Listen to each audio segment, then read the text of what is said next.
우리가 90년대는 누가 가장 많이 나왔어?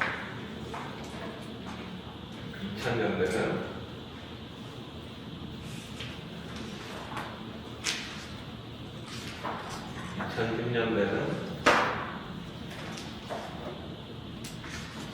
그래서 우리가 윤동주랑 직접을 배웠고 김소원은 사실은 너무 올드해서 옛날 안 배웠지.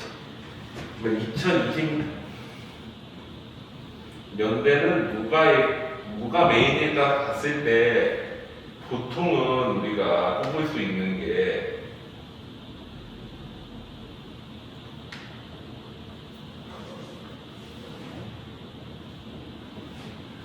그 두 명이 제일 많이 나와. 신경내하고 박재성. 보면 일단 작품 수가 압도적으로 많지. 그만큼 이제 교과서나 평가원 뭐 이런 데 실린 게 많다라는 거야.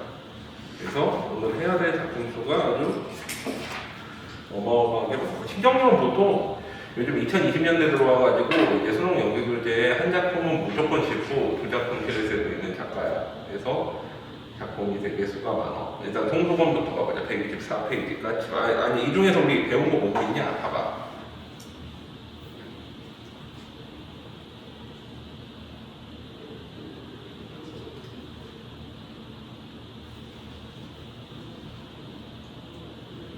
없나? 신경님은 하나도 안 배웠나? 얘네 학교에서?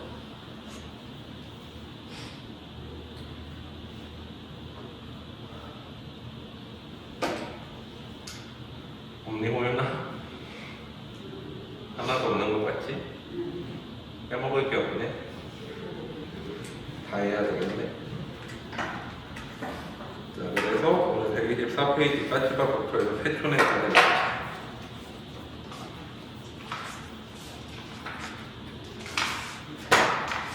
자, 124페이지까지 봐.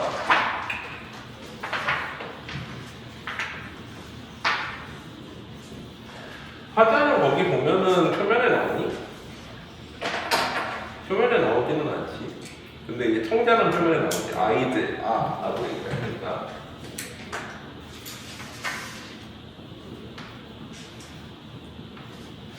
그건 뭐야? 이제 도노법으로 부르니까 메시지 전달이 주기. 화자는 표면에 드러나지 않고 청자만 표면에 드러나니까.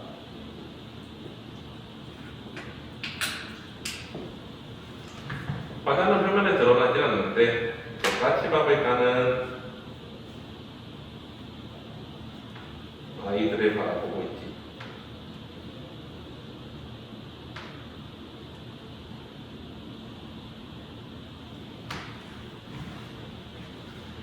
바라보는 대상은 까치밥인데 까치밥은 뭐를 상징할까? 그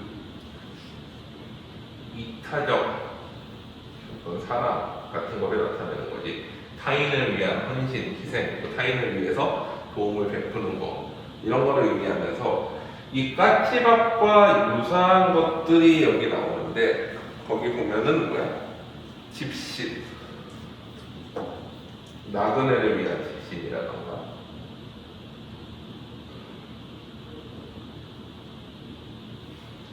또 그 다음에 뭐라고 해? 외로운 손에 길보시, 길 가면서 먹을 수 있는 어떤 그런 것들.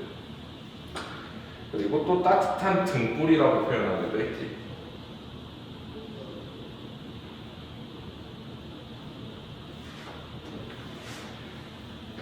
그래서 이런 것들을 강조하면서 아이들한테 뭐 하라고 해? 까치밥을 지시하지, 명령해. 따지 마라 라고 해. 따지 마라라고 명령하는 건 뭐야? 어떤 이타적인 삶을 살아라 라는 메시지를 전달하면서 동시에 또 다른 것도 나타나지. 까치밥 다음에 또 뭐라고 나 맨 마지막에 보면은 이제 또 다른 까치밥이 너희를 위해 준비되어 있을 것이다 라고 하면서 희망을 주지.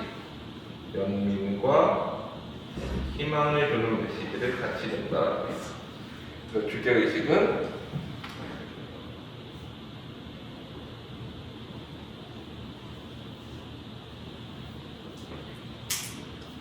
까치밥에 담긴 전통적인 인정과 배려에 대해서 얘기를 하면서 아이들아 그 까치밥 따지 마라. 저건 인정과 배려의 상징이다. 이타적 사랑, 즉 인정과 배려를 상징하는데 그러면서 너희들도 힘들게 살아갈 때 누군가 또 인정과 배려를 너희한테 베풀어 줄 것이다 라고 얘기를 하고 있는 그런 시지.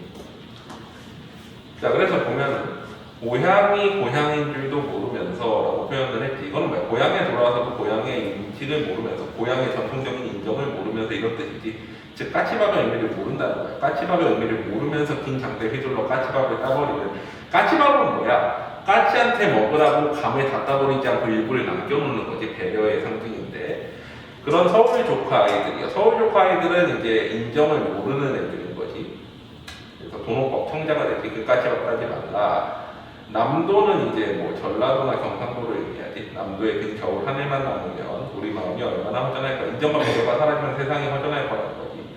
살아온 이 세상 어느 물고기 소용돌이 치고 휩쓸려 굶주릴 때에도 즉 힘겨운 상황 속에서도 까치밥은 따먹지 않았다는 거지. 사람들이 공중을 오가는 나의 짐승들에게 길을 내어주는 그것은 따뜻한 등불이었으니. 그래서 다시 한번 반복하지. 철없는 조카 아이들이여 그 까치밥 따지 말라.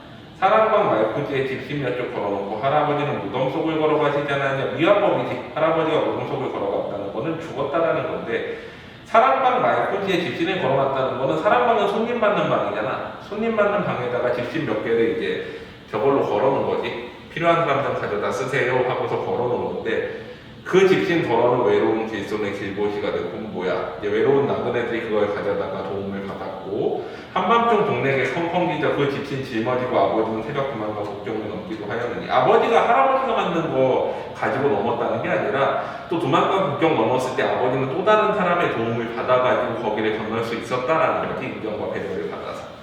그래서 아이들아 수많은 기다림의 세월 그러니 서러워하지 좀 말아라. 눈 속에 있는 까치밥 몇 개가 겨울하늘에 떠서 아직 너희들이 가야 할 만한 길을 이렇게 등등하게 비켜주고 있지 않느냐. 무슨 뜻이야?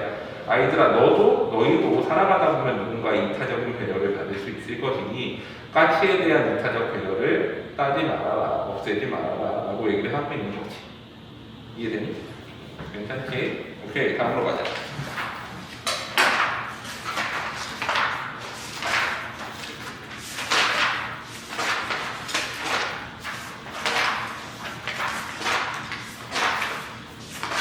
(153페이지) 등보다래.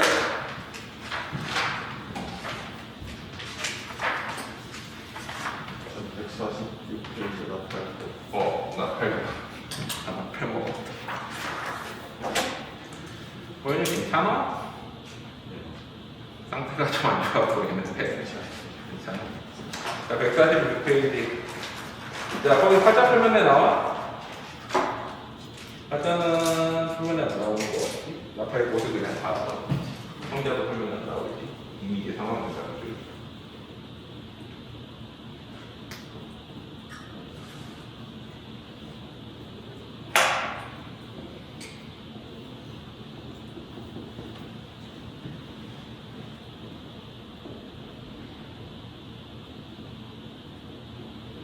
바라보는 대상은 나팔꽃인데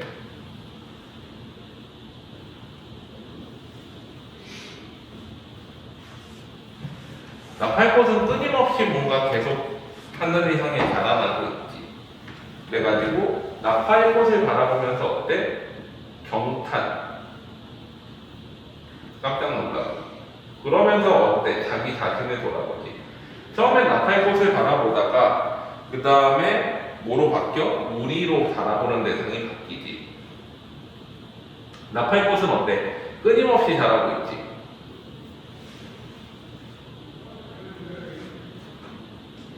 어떤 상황 속에서도 절망적 상황 속에서. 그래서 우리도 이렇게 살아야 되지 않느냐 라고 하면서 주제는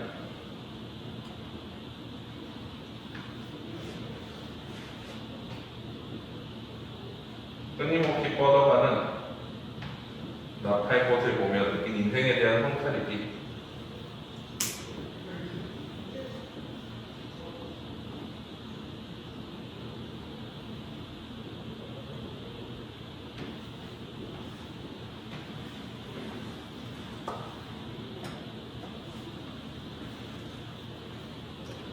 그래서 내용을 보면 바지락대 끝. 바지락대는 빨래 걸으려고 놓은 건데 이렇게 줄을 묶어가지고 이렇게 두지.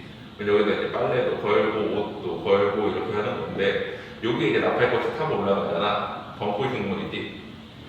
타고 올라가가지고 요 끝에 이제 나팔꽃을 이렇게 피운 거야. 이걸 보고 있는 거지. 그래서 바지락대 끝. 더 이상 꼬일 것이 없어. 끝이다 끝. 절망적 현실이지. 한계에 다다랐을 때 다음날 아침에 가보면 나팔꽃 줄기는 허공에 두 뼘은 더 자라가지고 꼬여있는 것이다. 원래는 여기까지 자라면 끝일 줄 알았는데 여기에서 이제 두 뼘 정도 더 자란 거지.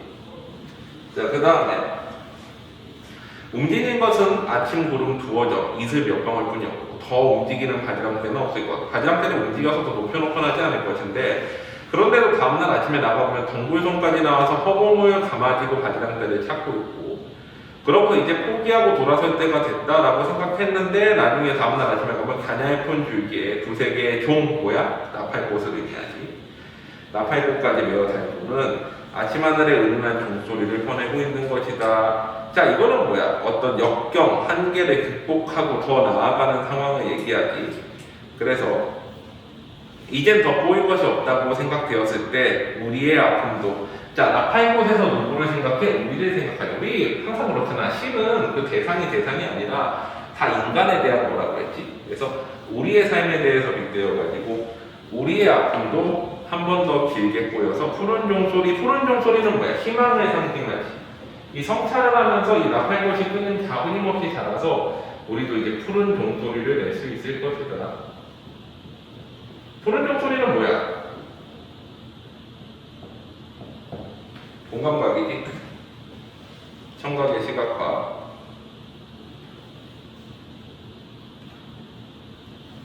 얘 같은 경우에 사실 종소리도 없고 푸른 것도 없는 거잖아. 엄밀히 말하면. 그럴 때는 그냥 수식 받는 걸 메인으로 삼어. 됐니? 또 다음으로 가보자. 153페이지 등꽃 아래. 송수봉 같은 경우에는 주로 뭐 희망적인 어떤 상황 같은 것들을 많이 노래하는 게임인데 거기 보면은 화자는 나지 등꽃을 바라보는 나야.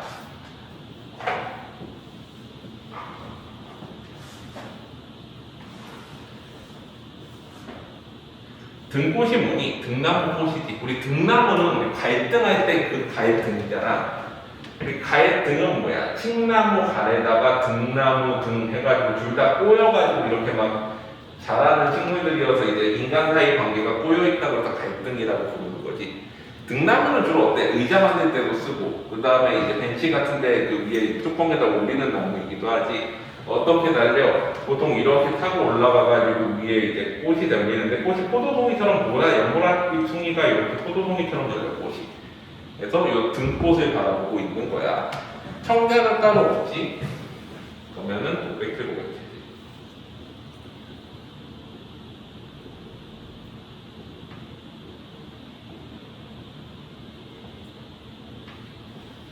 바라보는 대상은 등꽃이지. 자, 그래서 보면 한껏 구름에 나들이가 보기 좋은 날 등나무 아래 기대에 서서 보면 가닥가닥 꼬여 넝굴져 있는 것이 참 예사스러운 일이 아니다 라고 하면서 등나무를 바라보고 있는데 철없이 주걱주걱 흐르던 눈물도 이제는 잘게 부서져 구슬 같은 소리를 내고 슬픔에다 기쁨을 반반씩 버무린 색깔. 자, 봐봐. 이 등꽃의 색깔을 뭐라고 표현해서 슬픔 플러스 기쁨이라고 표현을 했지. 왜 이렇게 표현했냐면은 슬픔은 뭐야? 보통 빨간색이라고 할 수도 있고 파란색이라고 할 수도 있는데 만약에 이제 적색이라고 해봐. 적청 합하면 뭐야? 보라색이지. 그래서 등꽃은 보라색이거든. 그래서 거기 보면은 슬픔에다 기쁨을 반반씩 버무린 색깔로 연등날 지등의 불빛이 흔들리지. 연등절, 불교의 연등절의 날 이제 등 들 때 지등, 종이로 만든 등이 불빛이 흔들리듯 내 가슴에 기쁨 같은 슬픔 같은 것의 물결이 반반씩 한꺼번에 녹아 흐르기 시작한 것은 형발 밑으로 쳐져내린 등꽃송이, 등나무 꽃송이가 보라색으로 있는 걸 보고 아, 저건 슬픔과 기쁨이 버무린 색깔이구나 라고 깨달았다라는 거지. 그러면서 뭐에 대해서 깨닫는 거야? 삶도 어떻다는 거야? 슬픔과 기쁨이 반반씩 버무린 거겠구나 라고 생각을 하는 거지. 그래서 보면 밑뿌리야 절제 없이 뻗어나가겠지만 아랫도리에 두어가다 튼튼한 줄기가 꼬여 그 큰 둥치를 이루는 것을 보면서 그렇다 너와 내가 자꾸 꼬여가는 그 속에 좋은 꽃들이 피어나지 않겠느냐. 이 등꽃을 보면서 삶을 떠올리고 또 등꽃은 뭐랑 동일하다고 생각하는 거야? 등나무 줄기. 등나무 줄기도 뭐가 꼬여 있어? 너와 내가 이렇게 꼬여 있는 거지. 너와 내가 같이 꼬여 있는. 그래서 삶은 또 어떻다는 거야? 너와 내가 꼬여 있고 슬픔과 기쁨이 함께 하는 것이다 라는 거지. 또 구름이 내 머리 위에 평발을 달고 가라보다. 그러면 어느 농갑 속에 파란 옷깃 구슬을 꺼내드는 은은한 소리가 들린다. 자, 그래가지고 이거 뭐야? 소리라고 하면은 이제 청각적 이미지지. 그리고 시각이 있지. 옷깃 구슬. 근데 봐봐. 이거 원래 있는 거는 시각이야, 청각이야. 등나무 꽃에 뭐 소리가 있겠어? 없지. 그러면 뭐를 표현한 거야? 시각을 청각적으로 바꾼 거지. 원래 있는 건 시각뿐이 없어, 꽃이니까. 그래서 시각에 청각하지. 그래서 정서는 깨달음이고 주제는 뭐야? 등나무 꽃을 바라보면서 등꽃을 보면서 느끼는 삶에 대한 깨달음이지.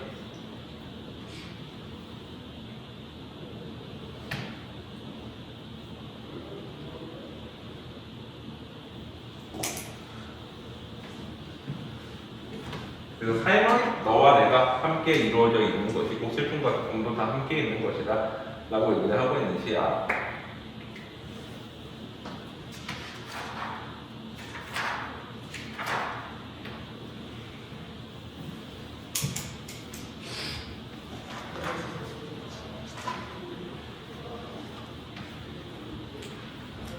포항은 동해에 있는 항 중에 하나인데 페이지 158페이지 가본 사람. 포항에서 이제 우릉도로 출발하는 데도 있고 되게 좀 외진 그 태백산맥처럼 너무 애매한 위치에 있어. 여기 양양이나 이쪽 강릉 쪽은 영흥고속도로가 뚫려 있고 아래쪽으로는 이제 포항이랑 연결되는데 그 중간에 되게 애매한 위치에 있는 되게 시골한 건데 가보면 지금도 되게 좀 특이해. 다방이라고 들어봤니? 다방? 카페를 옛날에 다방이라고 그러지. 다방들이 아직도 있고 여인숙 그런한 맛이 본 적 없잖아. 그런 것들도 아직도 있고 되게 시골스러운 동네에 하나가 있어. 거기 보면 항구가 되게 오래된 항구거든. 근데 거기에 이제 그 배경으로 하는 시집 화자는 거기 보면 다 아닌데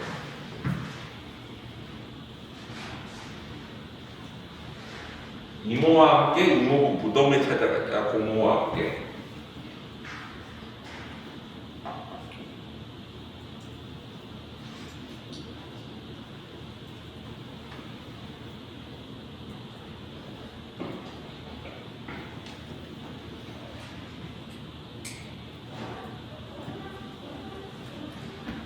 자, 그리고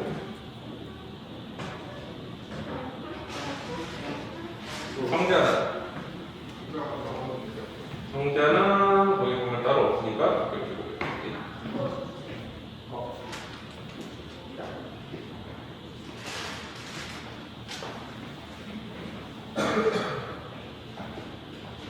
바라보는 대상은 거기 보면은 이제 고모부의 무덤을 바라보고 있는데 이거는 뭐를 의미할까? 어떤 삶의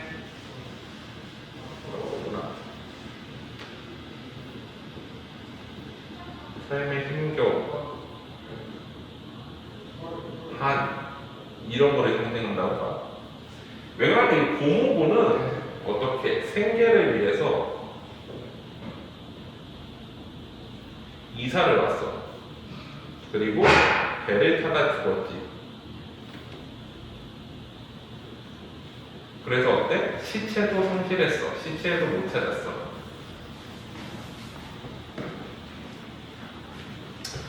이걸 보고 있는 정서는 어때?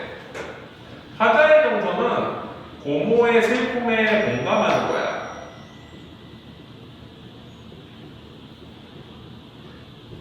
그래서 주제의식은 뭐야? 어떤 고모의 비극적 삶에 대한 슬픔과 연민이지.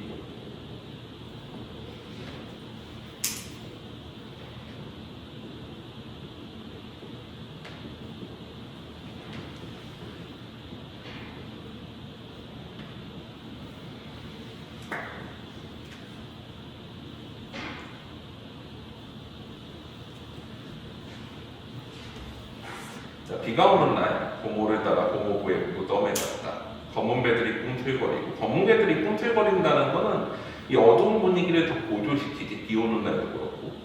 묵호왕이 내려다보였다. 고모는 오징어를 따라 군산, 여수, 목포 앞바다를 다 나두고, 자, 고모는 어디에서 어디로 왔어? 전라도에서 어디까지 온 거야? 동해까지 찾아온 거지. 거기 보면은 이제 여수나 어디냐, 여수, 목포, 군산 다 어디야? 전라도잖아. 거기를 떠나서 전라도에서 묵호항까지, 동해까지 온 거지. 묵호가 정확히 강원도인지 경상도인지 모르겠는데 딱 그 경계 쪽이야. 그래가지고 나는 실로 몇 년 만에 고모부를 찾았다. 고모부가 돌아가시고 나서 무덤을 찾아온 거지. 고모부는 질펀한 동해에서 돌아와 무덤 속에 잠들었다. 포공이 치고 오은산과 바다가 울고, 오은산과 바다가 울고는 뭐야? 감정이입이지. 화자의 세분 정도가 표현되어 있는. 독도 바깥 대화태 잠든 어장의 우산으로 가리며. 왜 그래? 거기에서 고모부가 죽었기 때문이지. 대화태 어장에서 또 그쵸. 늙은 고모의 등이 비에 젖지 않게 나는 우산대에 박쥐처럼 눈을 떨구었다. 사는 길은 무엇일까? 삶에 대해서 깨닫는 거지. 어떤 삶의 힘겨운 한에 대해서 떠올리는 거야. 공동묘지에 벌겋게 까진 잠든 잎이 얼룩지고 비명처럼 황토옥의 빛깔들이 새어나왔다. 공동묘지에 이제 잔디가 제대로 안 조성돼가지고 붉은 흙이 새어나오는 거지. 혹은 이제 조성한 지 얼마 안 됐다는 뜻이야. 외짝 신발 하나 묻어 공분을 딛고. 왜? 시체를 못 찾은 거지. 그래서 그 고모부 신발만 묻은 거야. 오매오매 날 무월 맹글을 뭐예요? 무월아 맹글었는고 식방성이나 만글리지. 이거는 뭐야? 이제 한해 정서가 나타나죠. 고모가 하는 말이지. 전라도 말투야. 맹글었다라는 건 보어스럽지 뭔가. 흐렁흐렁 울음 속에 황토처럼 붉어져 나온 저 전라서의 감탄사들이지. 오늘 나처럼 고모부 내외가 낯설게 이삿짐을 풀던 날에도 그때 처음 이사 왔을 때 힘겹게 묵고하면 이렇게 흔들리고만 있었을까? 라고 하면서 이제 삶의 힘겨움에 대한 슬픔, 고모의 비극적 삶에 대한 슬픔을 표현하시지. 자, 그 다음에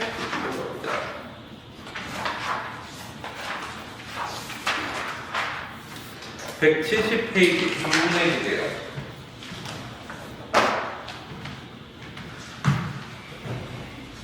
산문은 절의 산으로 난 문을 이제 산문이라고 그러는데, 요거는 이제 3분의 1이 되어는 그 제망매가 좀 이미지가 비슷해. 그래서 죽은 누이에 대한 어떤 모습을 떠올리는 그런 시인데, 화자는 거기에 보면은 이제 표면에 나오지 옷발이나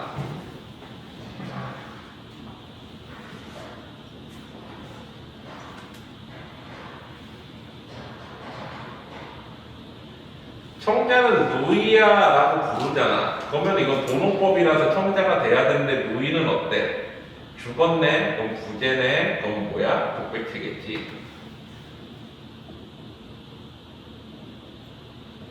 다 이렇게 누이야라고 부르면 어떻게 돼? 말을 거는 어투는 되지.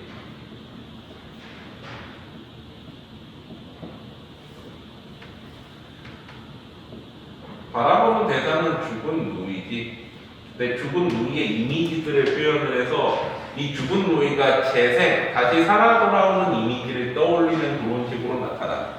그래서 거기에 보면은 처음에 뭐가 나와? 가을산 그림에 빠진 눈썹 도원한. 눈썹에서부터 해가지고 눈썹에서 뭐를 떠올려? 거기에서 보면은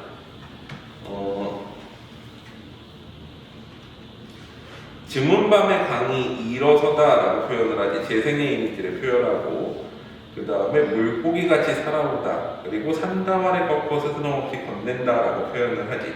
그래서 눈썹이 재생하는 거에 즈문밤의 강이라던가 아니면 물고기, 산다와 등의 이미지를 통해 가지고 어때? 재생의 이미지를 표현을 했고, 그 다음에 그 눈썹 두어낫을 기러기가 강물에 부리고 간대. 우리 눈썹 보면 뭔가 기러기 느낌 나잖아, 이렇게. 그래서 이제 눈썹, 누이의 눈썹에서 기러기를 써올리고, 그 기러기에서 다시 어때? 거기 보면은 온물 속에, 연못물 속에서 누이의 모습을 바라보는 형식으로 나타내는 거지. 그래서 거기에 보면은 죽은 누이의 눈썹을 떠올리고, 눈썹에서 기러기를 떠올리고 그 기러기가 눈썹을 몸물, 옆몸물에 떨어뜨리는 것처럼 표현했는데 그건 뭐야? 누이의 이미지가 떠오르는 거죠. 네. 그래서 죽은 누이의 이미지에 대한 재생, 이거는 뭐를 의미하는 거야? 점선은 그리움과 재회를 소망하는 거. 재생의 이미지라는 건 재회 소망이지. 주제는 그래서 죽은 누이에 대한 그리움과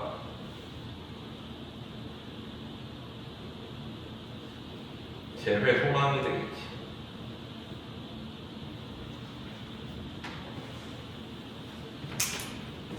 그래서 내용을 보면 누이야, 가해산 그림자에 빠진 눈썹 두원하시라고 표현을 해. 죽은 누이의 이미지야. 그 눈썹, 죽은 누이의 눈썹에 떠오르는 거지.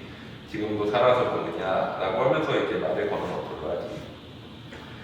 정정한 눈물 돌로 눌러주고 슬픔에 찾는 거지. 그 눈물 끝을 따라가면 즈문 밤의 밤이 일어서도. 정확히 무슨 표현인지는 모르지만 즈문 밤이라는 건 밤은 죽음을 상징하니까 그게 일어섰다라고 하면 죽음에서 재생하는 이미지가 있다라고 봐. 그래서 재생의 이미지를 계속하는 거는 다시 보고 싶다는 소망이지. 그 강물 깊이 내려앉은 가라앉은 고뇌의 말씀들, 슬픔이지, 그리움, 기억 같은 거, 돌로 살아 반짝여 오는 거. 이거 뭐야? 이것도 재생의 이미지. 더러운 물 속에 튀는 물고기 같이 살아오고, 그리고 산다와 한 가지를 꺾어서 스스럼없이 건네는 누이의 이미지가 떠오르는 거지. 그러니까 재생, 계속 재회를 소망하는 거지. 또 그 다음에 다시 반복하지. 누이야, 지금도 살아서 뭡니까? 가을산 그림에 빠져들던 그 눈썹 그고 나서 기러기가 강물에 그리고 가는 것을. 기러기가 그 눈썹을 강물에 그리고 간다는 건 시선이 강물로 이동하는 건데, 내 한 잔은 비워두고, 한 잔은 마시고, 한 잔은 비워두고, 우리가 누이를 위해서 남겨뒀다는 거지. 더러는 잎새에 사라지는 물방울 같이. 여기서도 어때? 또 물방울 같은 게 재생의 이미지지. 아까 보면은 물고기랑 또 하나 더 있지. 거기 뭐야? 돌로 반짝여 살아들어오는 돌. 그러니까 보는 대상마다 재생의 이미지가 떠오르는 거야. 누이를 떠올리고 시선을 옮기면 거기서 또 재생의 이미지가 떠오르고. 자, 그래서 그렇게 만나는 것을. 누이 아는가 가해산 그림에 빠져들던 눈썹 두원하지. 지금은 몸물, 옆몸물에 비춰오는데 누이의 이미지가 떠오르는 거지. 호윤아, 괜찮니? 자, 그래서 누이에 대한 재회 소망이 나타나는 시지. 자, 다음 페이지로 가보자. 여기까지 해서 송수건 끝났어. 이제 드디어 뭐가 나와? 신경림, 하나 더 있네. 179페이지 세 한줄.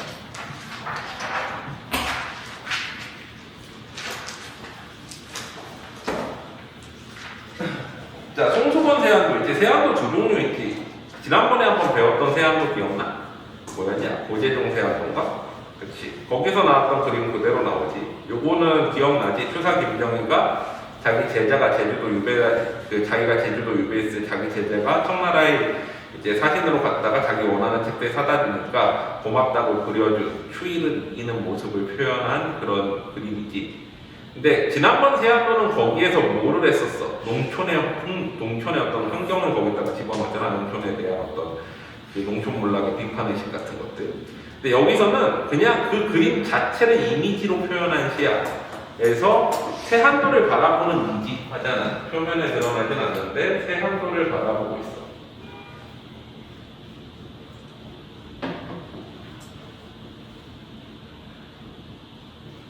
청자도 없으니까 이미지 상황을 잘 보시고.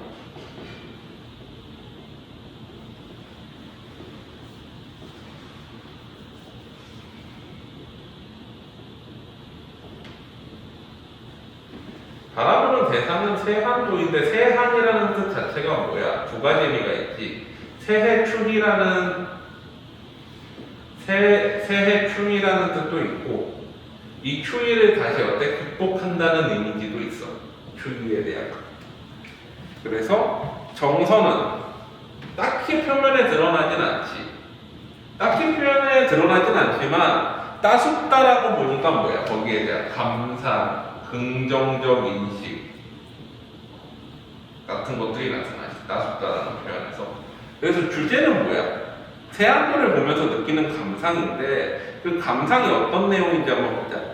붓을 들어 빈 공간에 선을 내고 이 그림을 그리는 과정을 상상하는 거지. 가지끝 위로 치솟으며 몸놀림하는 까치 한 쌍, 실제 그림엔 까치한 쌍은 없지. 근데 그렇게 표현을 한 거야. 이 여백에서 폭발하는 그림 보면 여백이 많잖아. 그래서 그 여백을 이제 이렇게 표현해 폭발하는 운동이라고 해가지고 실제로 없는 것을 있는 것처럼 표현을 했지 청각적으로.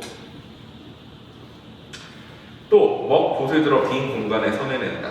고목나무가 있을 때 까치집 하나. 실제 있진 않은데 그렇게 느낀 거야. 더 먼 저승의 하늘에서 폭발하는 이승에서 저승으로 연결되지. 그래가지고 뭐 삶과 죽음의 연속성에 대한 인식이라고 보기도 해. 그래서 주제는 사실은 새한도를 보면서 느끼는 감상인데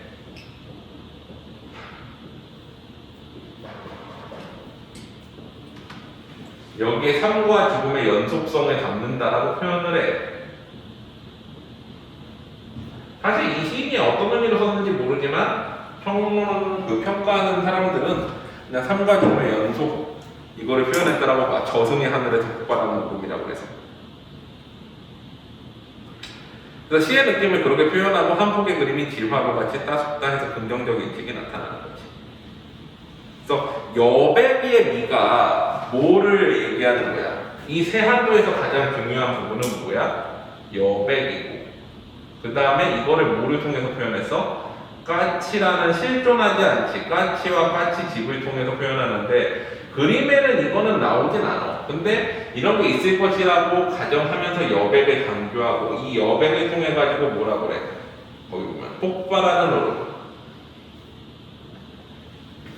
그 다음에 또 뭐라 그래? 저승.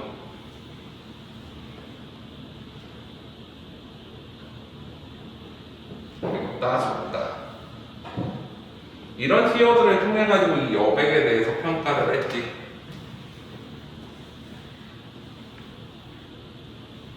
그래서 정확히 어떤 의미다라고 딱히 뭐하긴 뭐하지만 그냥 뭐 삶과 죽음의 연속성에 대해서 표현했다. 그거에 대한 긍정적 인식을 표현했다. 새 주의를 극복하는 것을 표현했다. 이렇게 써그래요. 됐니? 다음으로 가보자. 이제 신경님이 나옵니다.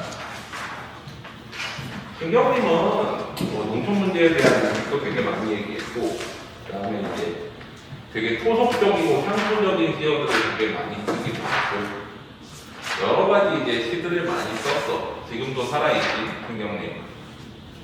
그래서 앞으로 되게 이제 많이 나올 것까지 하나인데 일단은 거기 보면 이제 가난한 사람 노래 이웃에 한 젊은이를 위하여라고 해서 화자는 나지 가난하지야.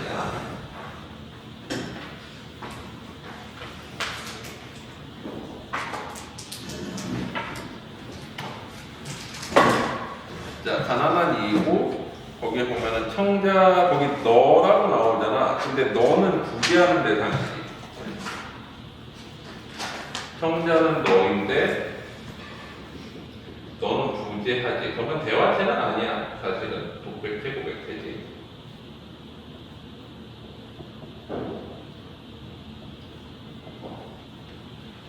그리고 거기 보면은 바라보는 대상은 이제 자신의 가난에 대해서 얘기하고 있어. 이 가난에 대해서 서리법을 자꾸 묻고 있지. 뭐뭐를 모르겠는가, 모르지 않는다라는 거야. 가난하면은 근데 포기해야 되는 것들에 대해서 얘기하고 있는 거지. 뭐뭐를 모르겠느냐 하면 그거를 포기해야 된다라는 거지. 거기 보면은 외로움을 모르겠는가. 그 다음에 또 뭐라 그래? 거기 보면 두려움이 없겠는가. 그 다음에 그리움을 버렸겠는가. 그러니까 가난하면 외로움을 포기해야 되고 그 다음에 또 뭐도 포기해야 된다. 두려움도 포기해야 되고 인간적 감정들이 말살될 수밖에 없다라는 거지. 그 다음에 또 어때? 그리움, 사랑 이런 것들이잖아.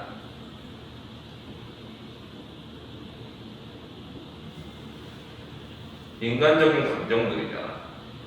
이걸 다 포기해야 된다. 지금도 사실 가난하면 그렇잖아. 물려받을 거 없는 젊은 세대들은 어때?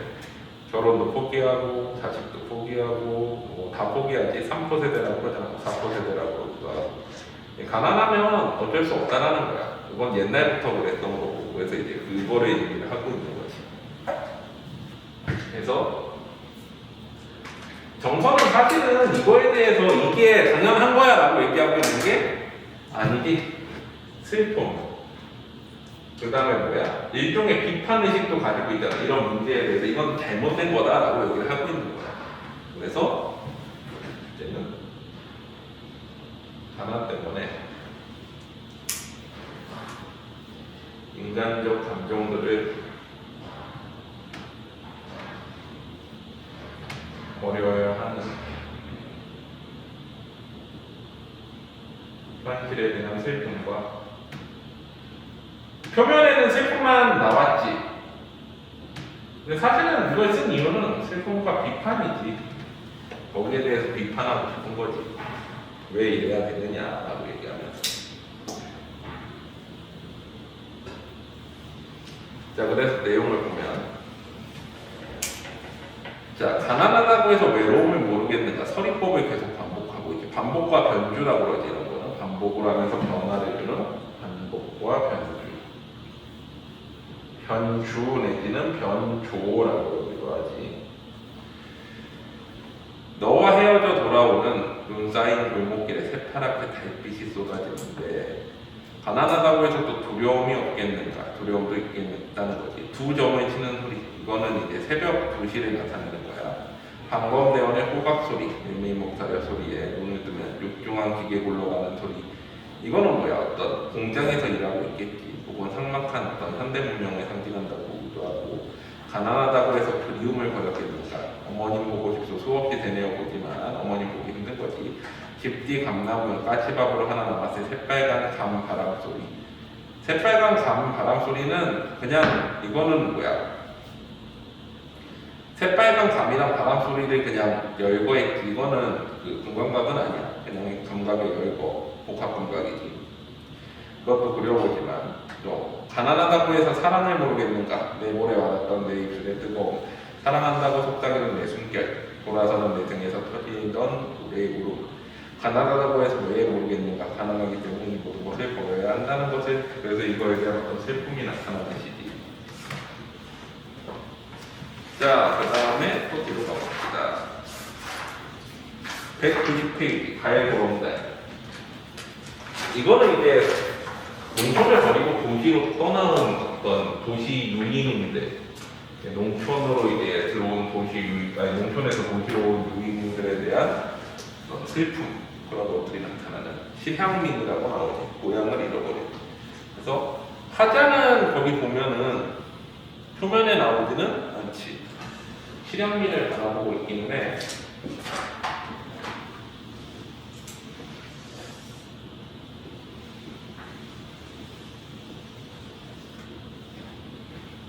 청자도 표면에 나타나자 이미지 상황묘사.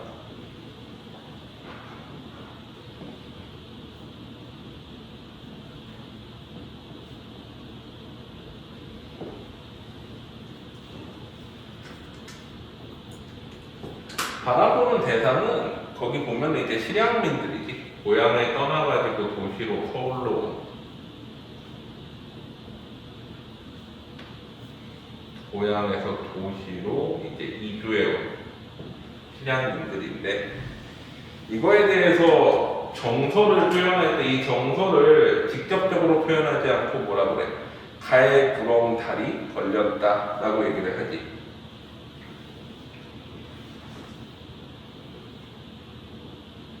가에 부러운 달은 거기 보면은 뭐야? 가에고리달, 초승달이지. 초승달은 어떤 이미지가 있어? 어떤 지침, 슬픔, 뭐 이런 정서들을 떠올리게 해.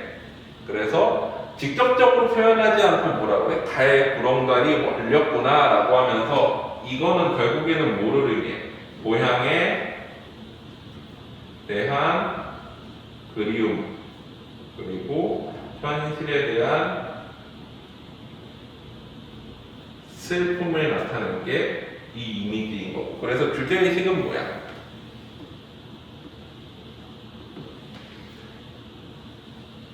실향민들의 고향에 대한 그리움과 현실에 대한 슬픔을 나타낸 시지. 그래서 지금쯤 물거리 한 짐 해놓고 물거리 뗄나무 한 짐 해놓고 냇가에 앉아 저녁 노를 받아볼 시간. 이건 뭐야? 고향에서는 이랬을 거라는 거지. 시골에서 내몰리고 서울에서도 떠밀려서 벌판에 버려진 사람들. 사실은 이제 고향에서 도시로 왔는데 여기서도 다시 어떤 게 거야? 떠밀린 거지. 그래서 어디가에 갔어? 들판에 왔대. 벌판에 버려진 사람들에겐 옛날밖에 없다. 옛날 고향에선 이랬을 텐데 지금쯤 아이들이 신작물에 물려 달걀질하며 고추잠자리 잡을 시간. 이것도 고향에 대한 회상인 거지. 아무도 들어주지 않는 목소리로 외쳐대고 아무리 도와주지 않는 몸짓으로 발버둥 치다가 현실에 대해서 저항해보지만 벗어날 수 없는 현실인 거지. 그래서 지친 다리 끄는 안녕 들어와. 지친 다리 끄는 오르막에서 바라보면 너덜대는 지붕 위에 가을 구렁다리 걸렸구나. 시들고 찌든 우리의 얼굴. 우리를 뭐라고 표현하는 거야? 가을 구렁다리. 지금과 슬픔, 고향과 이제 고향에 대한 그리움과 현실에 대한 슬픔을 나타낸 그런 시지. 자 보자. 갈 때부터 나가자. 194페이지.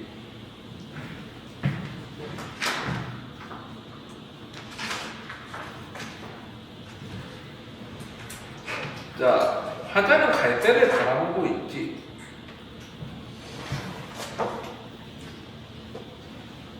표면에 나올 때 나와.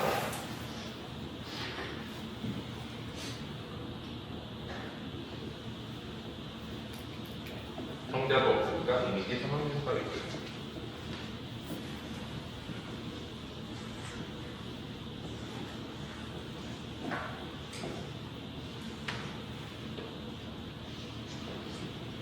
바라보는 대상은 갈대. 아, 그리고 이번에는 모를 건데 우리는 시험 끝나면 시험지 그냥 바로 그날 당일날 가져와야 돼. 학교 끝나자마자 그냥 시험지 들고 일로 오면 돼. 그러면은 수박권 5,000원 바로 보내줄게. 그리고 가져오면은 바로 분석지 만들어서 그 주에 이제 집으로 나갈 거야. 뭘 틀렸고 뭘 공부해야 하는지. 자, 갈 때는 거기서 그라고 표현했기 때문에 의인화돼 있지. 자, 거기 보면은 정서 표현 나타내는 것들 울고 있었다. 흔들리고 있는 것을 알았다. 울음인 거를 까맣게 몰랐다. 울고 있는 것이라는 것을 라고 했는데 정서는 울음이니까 울음을 통해 가지고 뭐를 표현하고 있는 거야? 고독을 표현하고 있는 거지. 자, 그래가지고 내용은 언제부턴가 갈 때는 속으로 조용히 울고 있었다. 라고 하는데 사실은 여기서 갈 때 표현하고 있는 게 아니라 뭐를 의인화시키고 또 그걸 뭐로 표현하는 거야? 인간이지. 그러면 인간의 어떤 존재에 대한 고독에 나타낸 시 이렇게 보통 해석을 해. 그 주제는 인간의 존재에 대한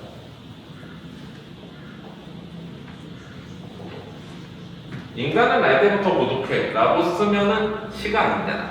그래서 이제 갈 때를 갖다 놓은 거지. 그래서 조용히 울고 있었다라고 표현하는 거지. 그런 어느 밤이었을 것이다. 갈 때는 그의 온몸이 흔들리고 있는 것을 알았다. 흔들린다라는 거는 뭐야? 뭔가 이제 고난과 시련 같은 거를 의미하겠지. 그래서 인간은 원래 고독하고 그 다음에 고난과 시련을 겪는 존재이다 라고 얘기를 하고 있는 거지. 바람도 달빛도 아닌 것. 갈 때는 저를 흔드는 것이 제 조용한 울음. 근데 이거는 뭐야? 삶의 고통이 결국엔 또 고독을 만들고 고독이 삶의 고통을 만들고 이런 거지. 울음인 것을 까맣게 몰랐다. 산다는 것은 속으로 이렇게 조용히 울고 있는 것이라는 것을 그는 몰랐다. 즉 뭐야? 인간의 삶은 고독하다, 힘들다 라고 얘기를 하고 있는 거지. 자, 됐지? 다음으로 가보자.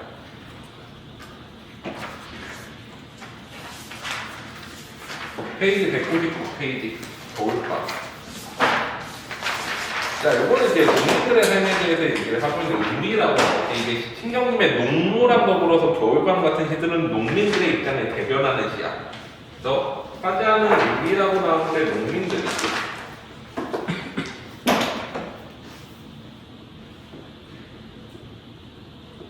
우리라고 나와보니까 청자가 애매해지지. 바라보는 대상은 농촌의 현실이야.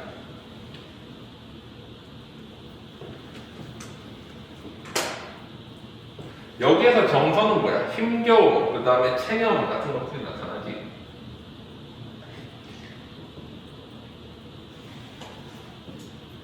그래서 주제의식은 뭐야? 농촌의 힘겨운 현실과 거기에 대한 어떤 체념적 정서가 나타나지.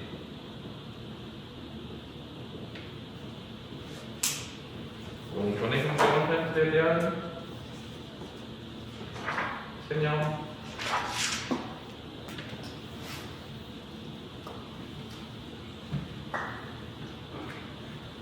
그래서 내용을 보면, 자, 우리는 협동조합 방앗간 뒷방에 모여서 묵내기 화투를 치고 돈이 없어. 그래서 묵으로 내기 화투를 치는 거지. 뭐 내일은 장날, 장군들은 어쩌지 거의 주막집들에서 눈을 턴다. 들과 산이 온통 새하얗구나. 겨울이니까 뭐야? 농한기잖아. 이제 좀 쉬는 시기지. 농사지고. 자, 근데 눈은 펑펑 쏟아지는데 쌀값, 비료값 얘기가 나오고 힘겨운 현실 얘기가 나오는 거지. 선생이 된 면장 딸 얘기가 나오고. 면장은 어때? 잘 사는 사람이지. 거기서도 지역 유지나 뭐 그렇잖아. 서울로 식모간 분이는 아기를 뱉다더라 어떡할까나. 자, 어때? 면장 딸과 식모간 분이는 똑같은 젊은 여자일 텐데 서로 상황이 완전히 대비되지. 그래서 농촌의 힘겨운 현실이 더 부각되는 거야. 그 다음에 술에라도 취해볼까? 술집 섹시는 싸구려 분냄새라도 맡아볼까? 술집 섹시에 싸구려 분냄새 이제 유흥이라도 즐겨볼까? 이런 거지. 우리의 슬픔에 아는 것은 우리뿐. 우리는 여기서 왜 농민들이지. 올해는 닭이라도 쳐볼까나? 먹보다 힘드니까. 겨울밤은 길어. 묵을 먹고 술을 마시고 물세 시비를 하고 섹시 젓가락 단장에 유행가 부르고 이발소집 신랑 다루러 보리밭을 질러가면 세상은 온통 하얗구나. 눈 내리면서 이제 술 마시면서 현실에 대한 어떤 탄식을 하는 거지. 눈이어 쌓여 지붕을 덮어다오 우리를 파묻어다오. 이거는 뭐 현실 도피하고 싶은 거지. 체념하는 거야. 그냥 이대로 그냥 끝나버렸으면 하는 거지.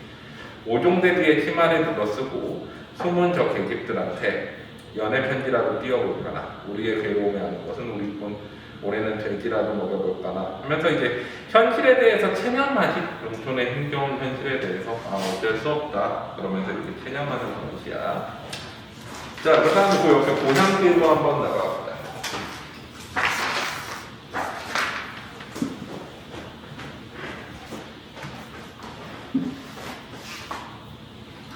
자, 화자는 나지. 고향을 떠나서 떠돌이 삶을 살고 있지. 그러다가 이제 고향을 어때? 다시 찾아오니야.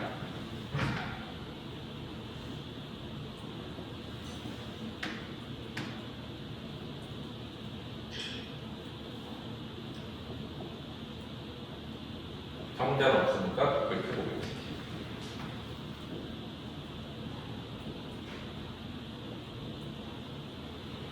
바라보는 대상은 당연히 고향일 거고. 자, 고향에 대한 정서는 어때? 근데 이 고향에 돌아오긴 했지만 돌아오더라도 정착할 수 없는 상황인 거지. 그래서 슬픔이 나타나지.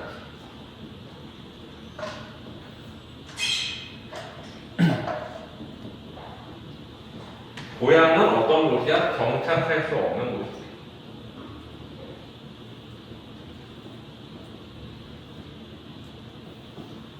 그래서 주제는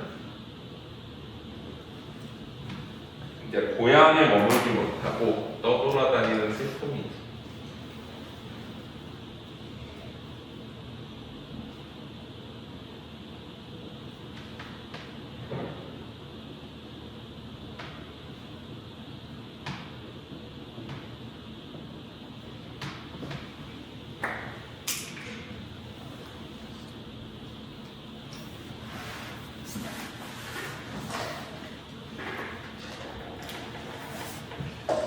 자, 아무도 찾지 않으려네. 고향에 돌아오더라도 어때? 찾지 않겠다는 거지. 면회 하면서 뒷부분을 반복하니까 이런 거 뭐라 그래? 가군, 끝부분이 반복되고 있는 거지. 또 유사통사구조의 반복이라고 부르기도 하지, 가군은. 유사통사구조라는 건 뭐야? 유사 문장구조가 반복되는데 왜 가군이면은 반복인 거야? 가군이라는 거는 끝부분의 문장 끝을 반복하는 건데 그럼 끝부분이 서술어 자리니까 서술어 부분이 반복되면 문장 구조가 유사하게 되는 거지. 그래서 유사 동사구조에 반복. 자, 아무도 찾지 않으려네. 내 살던 집 툇마루에 앉으면 벽에는 아직 쥐오줌이 얼룩져 있으리. 이거는 뭐야? 이제 고향 과거의 모습에 대해서 이제 떠올리는 거지.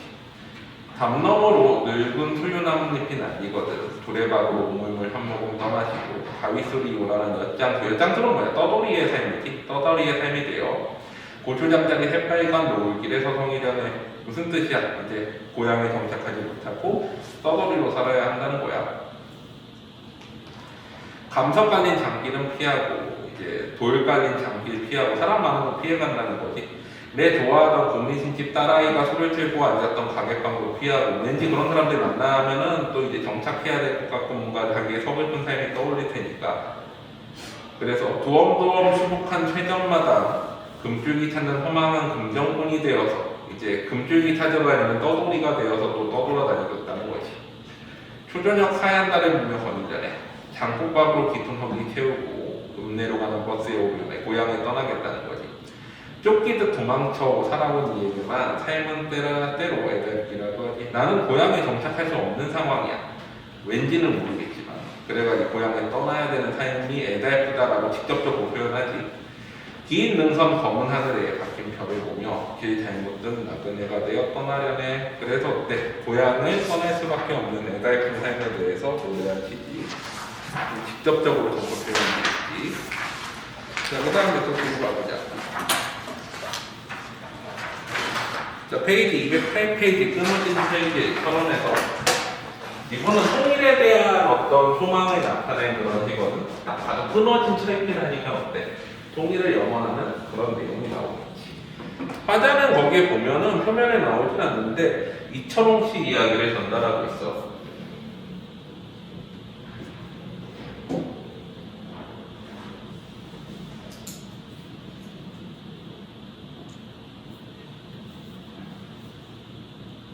이철홍 씨는 양봉우라는 사람이지. 성대는 따로 없고 이미지 상황묘사를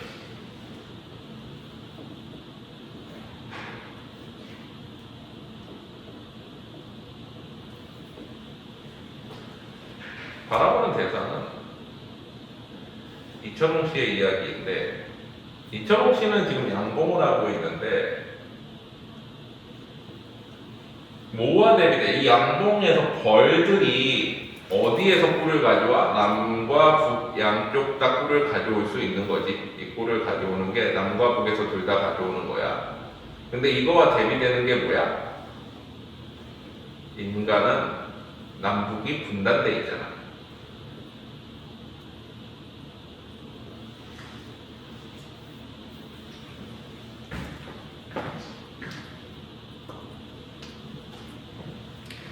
자, 그런데 어때? 이 인간의 모습은 남과 북이 분단돼 있는데도 뭐를 생각해? 부동산 투기를 생각하지. 뭔가 통일 기운이 이렇게 무르익으니까 어때? 아, 이 북한 쪽 땅 근처 땅 사놓으면 돈가 모르겠는데? 그러고서 이제 땅을 투기했던 인간들의 모습을 벌들과 대비시켜서 벌은 이렇게 남과 북이 자유롭게 왔다 갔다 하면서 남북에 대한 어떤 이제 통일의 소망을 나타냈는데 인간들은 통일이 중요한 게 아니라 돈 버는 게 더 중요하구나 라고 얘기를 하면서 비판을 하고 있는 거지.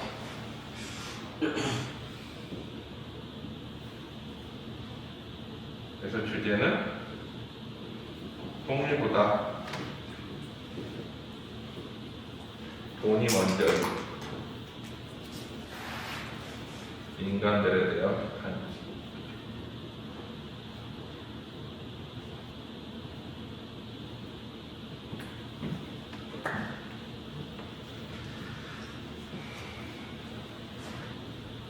자, 끊어진 철길이 동네 앞을 지나서 북한 근처인 거지. 금강산 가는 길이라는 편말이 붙은 민간인 통제구역 안에 양지리에 사는 농사꾼 이철웅 씨는 틈틈이 남방 한계선 근처까지 가서 나무에서 자연꿀을 따는 것이 재미이다. 사이다병이나 맥주병에다 넣어두었다가 매대병 모이면 서울로 가지고 올라가서 신지들한테 꿀을 나누어주면서 이게 남쪽 벌 북쪽 벌이 함께 만든 꿀일세 벌한테서 배우세 벌한테서 본뜻세 이건 뭐야? 통일을 소망하는 거지. 통일을 소망하고 있는데 세밋은 한 해가 끝나갈 무렵 이제 연말에 사흘먼저 배달되는 신문을 보면서 용산군 이청씨는 남방 한계서 근처 자역골 따기를 올해부터 그만두어야 하겠다고 생각한다. 금강산 가는 길이라도 편말 붙은 인근 버렸던 땅값이 오르리라며 자식들이 신바람이 났지만 이거는 뭐야 이제 통일 기운이 무르익으니까 뭔가 이거 땅값 모르겠는데 하고 신난 건데 통일도 돈 가지고 하는 노름인 것이 그는 슬프다. 그에게서는 금강산 가는 철길뿐 아니라 서울로 가는 버스길도 이제 끊겼다. 서울로 가는 버스길이 끊겼다는 건 뭐야? 이제 더 이상 꿀 따가지고 서울로 가져가지 않겠다라는 거지. 그래서 뭔가 이제 통일보다 돈이 먼저인 인간들에 대한 비판을 이철웅 씨가 하고 있는 거지. 자, 그래서 이렇게 내용이고 뒤로 가보자. 214페이지 나무.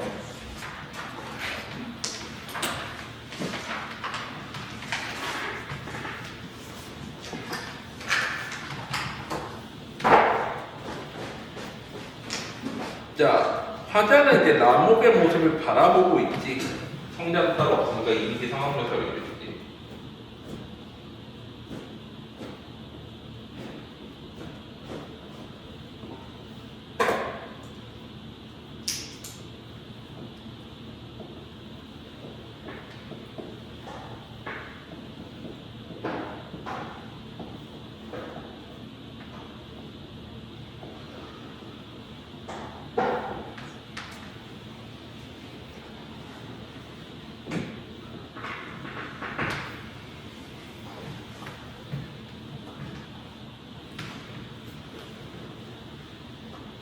자, 나목을 바라보고 있는데 거기에 한번 나목이 뭐를 의미하는지 한번 보자. 나무들이 희로라기 하나 걸치지 않고 서서 그래서 나목인 거지. 벌거벗은 나무. 하늘을 향해 길게 팔을 내걷고 있다. 밤이면 메마른 손끝에 아름다운 별빛을 받아 드러낸 몸통에서 흙 속에 박은 뿌리까지 그것으로 말끔히 씻어내리는 것이겠지 라고 얘기를 하지. 나목이 이제 어때? 별빛을 받아서 씻는데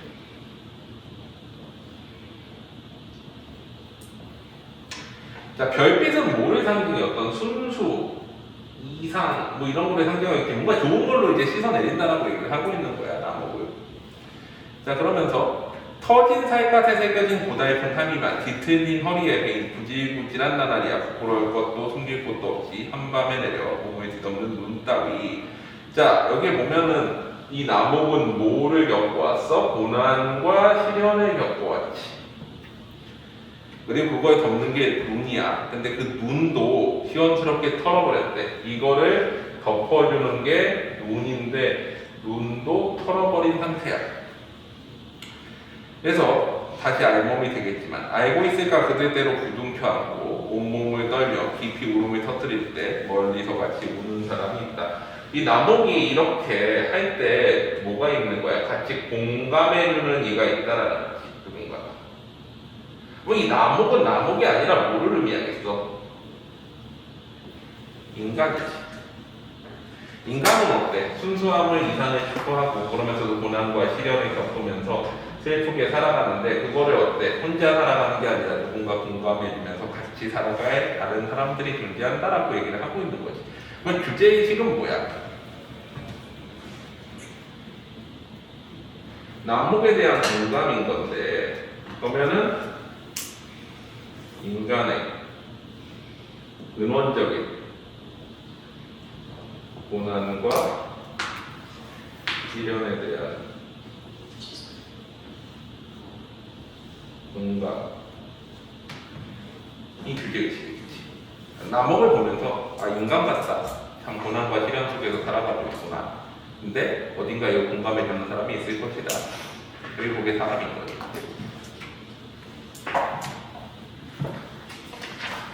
자, 그 다음에 또 뒤로 가봅시다. 219페이지 나무를 위하여.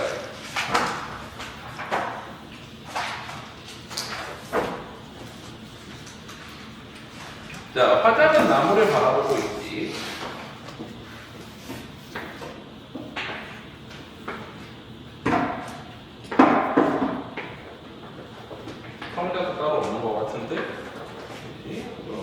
아니지, 있네. 나무들아.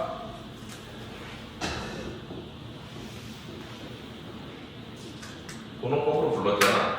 자, 근데 이거 청자인가? 한번 보자. 청자인가? 그냥 영탄하는 거 아니야? 영탄하고 끝나잖아. 그치? 거기 보면은 뭐뭐하지 않으니 뭐뭐하지 않으니 키운다면은 뭐뭐 서로 움츠린 나무들아 라고 얘기하면서 끝내지. 사실은 이거는 아니 이미지 상황묘사 위주에 가깝지 청자가 딱히 있다기보다는 그냥 영탄으로 얘기하고 있는 것 같아. 번호법인데 사실은 영탄인 거지.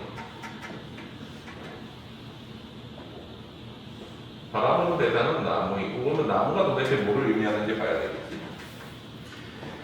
자, 어둠이 오는 것이 왜 두렵지 않으냐? 불어닥치는 비바람이 왜 무섭지 않으니? 무슨 뜻이야? 서리법이지. 어둠도 무섭고 비바람도 무섭고 뭐를 하고 있는 거야? 나무들은 이 고난과 시련이 닥쳐오는 거에 대해서 두려움이 있을 수밖에 없는 거지. 두려움이 있을 텐데 잎들은 덜어 썩고 떨어지는 어둠 속에서 가지들 휘고 꺾이는 비바람 속에서 보인다 꼭 잡은 너희들의 작은 손들 뭐야 이 두려움을 뭘로 극복하고 있는 거야? 연대로 서로 간의 어떤 도움 연대를 통해 가지고 저건 결국에 뭐야 인간의 모습이겠지. 나무들이 연대하겠어? 인간들이 연대를 하겠지. 자 손을 타고 흐르는 숨죽인 흐느낌이 어둠과 비바람까지도 사겨서 더 단단한 뿌리와 몸통을 이룬다면 너희 왜 모르랴 밝은 날 어깨와 가슴에 더 많은 꽃과 열매를 달게 되리라는 걸 이라고 얘기를 하고 있네. 근데 너희라고 나왔네 또. 잠깐만. 자 너희라고까지 나와버렸지. 자 바꿀게. 미안. 어떻게 돼? 메시지 전달이 되겠다. 메시지 전달이고 말을 원어놓고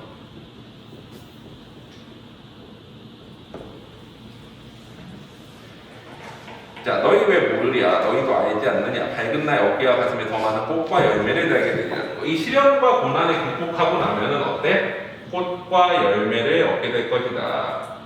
결실을 얻게 될 거라는 거지. 사실은 그러면 이거는 나무이지만 이걸 뭐야? 어떤 시련과 고난을 극복하는 사람의 모습인 거지.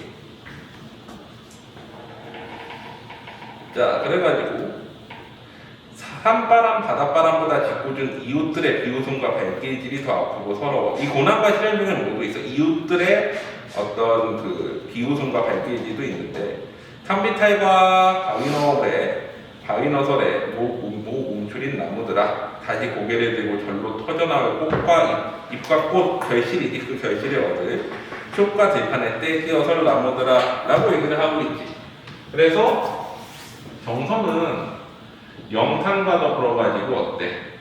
어떤 의지가 나타나지. 뭐 이렇게 할 것이다. 주제는 시련과 고난을 연대로 극복하는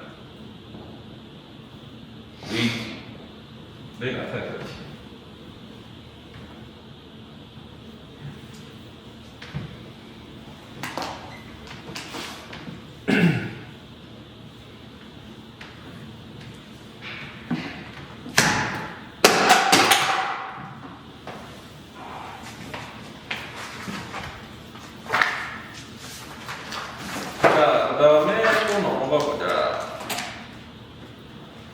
낙타 나오지.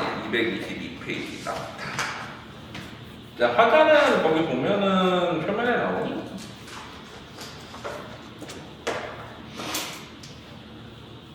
없나? 없는 거 같네. 낙타를 바라보는 낙타가 되어 가겠다. 화자는 낙타를 바라보는 게 아니고 낙타가 되고 싶은 이지. 그런 저승에서 낙타가 되기를 소망하는.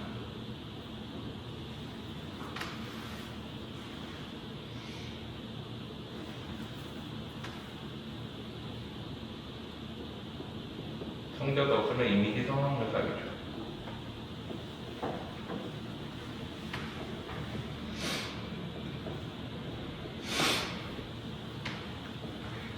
자, 바라보는 대상은 거기 보자. 낙타를 타고 가리라.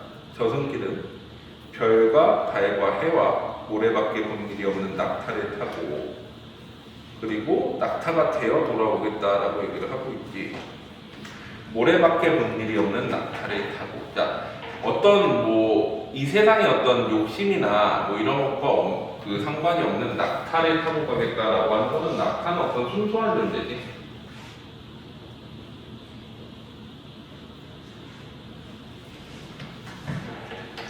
세상 사물이면 진깃 아무것도 모르고 못 본 채 그런 순수한 손저 대답하면서 슬픔도 아픔도 까맣게 잊었다는 듯 누군가 있어 다시 세상에 나간다고 하면 낙타가 되어 가겠다고 대답하리라. 자, 그러니까 나는 어때? 나가 아니라 화자는 죽으면 낙타가 되고 싶다라는 거지. 낙타를 타고 가고 낙타가 되고 싶다라는 거야. 별과 달과 해와 모래만 보고 살다가 돌아올 때는 세상에서 가장 어리석은 사람 하나 등에 업어오겠다고. 근데 이 낙타가 업어오는 게 화자인 거잖아. 사실 보면 화자는 낙타를 타고 가겠다고 그러지. 그 낙타가 되겠다는 거지. 그래서 다시 어때? 그 죽은 사람 하나를 데려오겠다라는 건데 그건 자기 자신인 거잖아. 동일시하는 거지. 근데 거기서 뭐라고 나와? 여기 보면 어리석은 사람이라고 표현을 하지. 가장 어리석은 사람은 그러면 누구인 거야? 화자 자신인 거야. 근데 이게 어리석으니까 약간 반어적 어조 아니야? 정말 어리석었다기보다는 어때? 순수한 사람인 거지. 어떤 어리석은 사람이야? 무슨 재미로 세상을 살았는지도 모르는 그냥 가엾은 사람. 어리석은, 그리고 뭐야? 가엾은. 이거는 뭐야? 결국엔 순수한. 그럼 말은 뭐야? 어떤 순수한 삶에 대한 소망인 거지. 죽거나 살거나 낙타처럼 살고 싶다. 순수한 삶을 소망하는. 그러면 정서는 소망이고 주제는 순수한 삶에 대한 소망이지.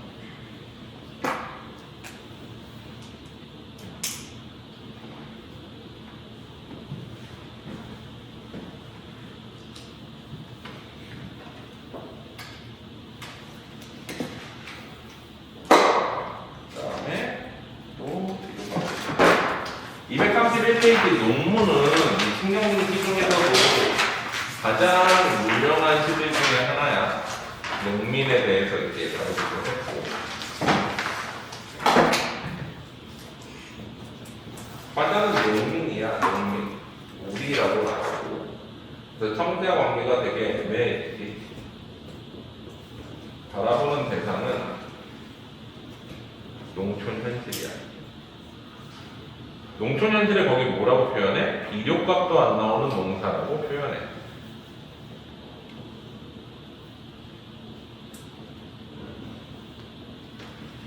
여기에 대한 정서는 표면적으로 직접적으로 표현되어 있거든. 원래 시는 직접적으로 표현하면 안 되잖아. 근데 화자가 농민이니까 농민이 기교를 써서 시를 막 돌려서 비유적으로 하면은 그것도 웃기지. 그냥 직접적으로 뭐라고 표현해? 울분을 표현하고, 그 다음에 체념적 정서도 나타나. 그래서 주제의식은 뭐야? 피폐한 농촌 현실에 대한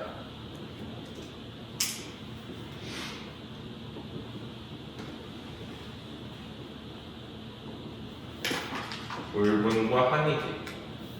아까 뭐랑 비슷해? 겨울밤이랑 비슷하지? 겨울밤에서도 농촌 현실에 대해서 체념하고 있는데 이건 좀 더 직접적이고 정서가 고조되게끔 해가지고 표현을 한 시야. 그래서 이 농촌의 현실에 대한 울분과 한을 뭘로 표현해? 농무, 농민들의 춤으로 표현을 한 거지.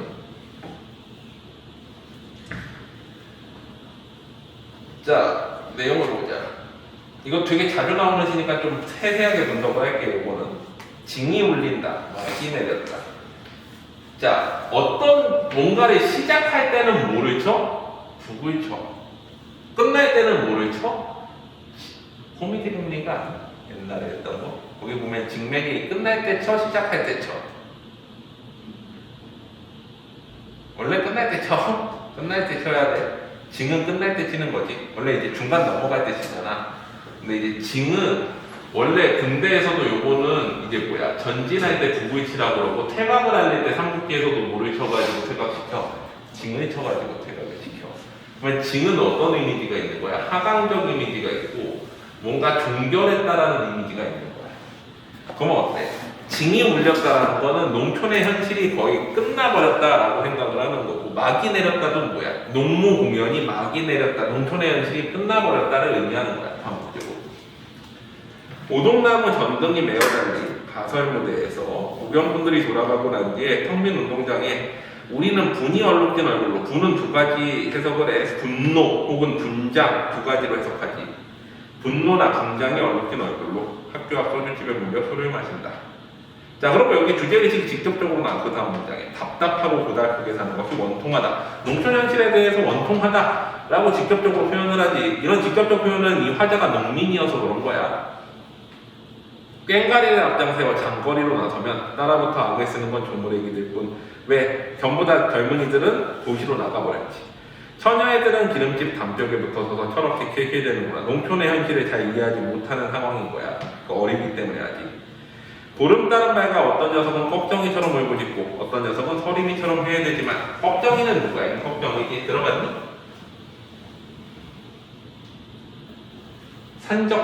산적부령인데 이제 원래 백정 출신이지. 그래서 자기가 차별받는 거를 이제 거부하고 산적이 됐지. 근데 이 임꺽정 밑에는 칠두령을 해가지고 7 우두머리가 있는데 이 중에 한 명이 서림이야. 근데 서림은 아전 출신인데 나중에 임꺽정을 배반하고 그 칠두령 중에서 혼자만 살아남아. 그래서 이제 임꺽정 거기에 보면은 맨 마지막에 이제 자기가 다 불고 자기 동료들 다 죽이고 난 다음에 나중에 거기 혼자 산채로 돌아가서 이제 회상하고 후회하는 그런 장면이 나오는데, 서림은 그래서 어때? 현실에 타협하는 삶을 상징하고, 임꺽정은 현실에 저항하는 삶을 상징하지. 백정인 걸 거부하니까 현실에 저항하는 거고, 임꺽정은. 서림이는 어때? 어쨌거나 살아남으려고 현실에 타협해서 다 동료들 불고 혼자 살아남는 애잖아. 그래서 농촌 현실에 대해서 저항도 해보고 임꺽정처럼 울부짖어보고 또 서림이처럼 해야 된다는 거는 뭐야? 현실에 타협도 해보지만 이런 뜻이야. 산구석에 처박혀 밟아도 힘들 못하냐. 체념이지. 어쩔 수 없다는 거야. 이 농촌 현실은 어떻게 할 수 없어. 우리가 농촌 현실이 피폐해진 이유는 나왔지. 뭐야? 원래 산업화 때문에 그렇지. 우리나라는 2번의 산업화로 피폐해져. 하나는 뭐야? 일제 때는 수탈해 갔지. 왜? 일본 산업화 시키려고 곡식 가격을 낮춰야 되잖아. 산업화하면 가장 중요한 게 뭐야? 노동비를 싸게 해야 되는 거지. 그래야 수출 경쟁력이 생기는데, 노동비를 싸게 하려면 가장 좋은 게 뭐야? 식비를 낮춰야 되고 농산물 가격을 저렴하게 유지해야 되는데, 그럼 어떻게 해야 돼? 우리나라에서 싸게 사가야지. 두 번째는 뭐야? 국내 산업화를 위해 가지고 정책적으로 어떻게 농민들한테 쌀값을 대주고 쌀값을 일정 이상 올리지 못하게 했지. 빚으로 계속 국가에서 대출해주면서 쌀값 이 정도 이상 올리지 마 국가에서 소매하고 이렇게 했단 말이야. 그러면서 이제 쌀 가격을 낮게 유지해가지고 노동비를 싸게 해서 우리나라 산업화에 성공을 한 거지. 그 과정에서 농촌이 몰락을 해. 그래서 농촌 몰락이 일어나는 거에 대해서 어떻게 할 방법이 없다는 거예요. 국가에서 정책적으로 농촌을 몰락시키고 쌀값을 낮게 낮춰가지고 산업화를 성공시키는 게 사실은 어떻게 보면 국가 전체를 위해서 희생시킨 건데, 그렇게 될 수밖에 없었지 우리나라가 잘 살려면. 그러다 보니까 어쩔 수 없다라는 거야. 그래서 거기 보면 뭐라고 나와? 비료값도 안 나오는 농사값이야. 아예 여편에게 맡겨두고 세전을 거쳐 도소장 앞을 받을 때 우리는 점점 신명이 난다.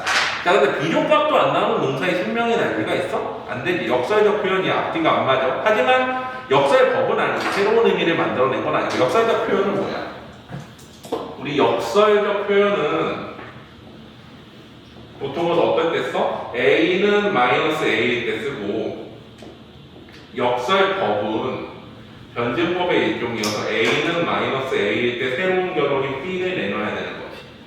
근데 여기서는 이거인 거지. 역설법은 A도 아니고 B도 아니고 새 결론 B인데 여기서는 하나는 맞고 하나는 틀린 거야. 역설적 표현이라. 그럼 뭐가 신명이 난다가 뭐인 거야? 거짓말이니까 이게 반어법인 거지. 그러니까 역설적 표현과 반어법이 같이 쓰인 거야. 역설법이 쓰인 게 아니라. 역설법 하면 보통 변증법을 나타내기 때문에 우리가 요새는 역설법이라는 표현 잘 안 쓰고 역설적 표현까지만 써. 모순된 상황에서 하나가 반어인 거야. 점점 신명이 난다가 반어지. 거짓말이야. 신날 리가 없잖아. 한 다리를 들고 날다리를 물거나 고개짓을 하고 어깨를 흔들거나, 이거 농무의 모습을 묘사했지, 시각적으로. 근데 이거는 뭐야? 어떤 한과 울분을 풀어내는 모습을 농부를 통해 표현했다라고 봐. 이해되지? 농촌의 현실에 대한 거야. 자, 그 다음에 뒤로 가봅니다. 243페이지 동해바다 북부에서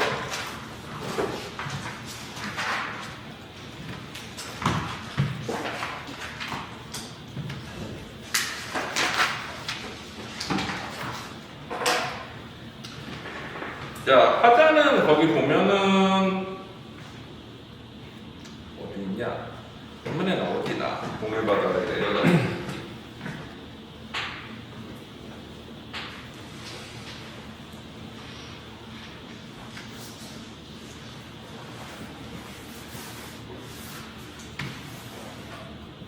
성량은 따로 없고 독백지 보겠지.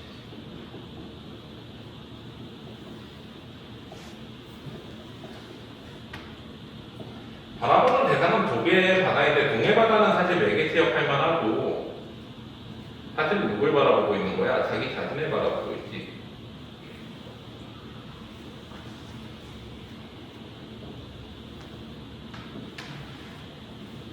자, 그러면서 뭐와 대비시켜? 나와 동해바다를 대비시키기도 하지. 그래서 바다는 넓고 너그러운데 나는 어때? 옹졸하지. 나의 옹졸함 그리고 내로남불에 그거에 대해서 어떻게 하고 있는 거야? 성찰과 반성을 하고 있는 거지.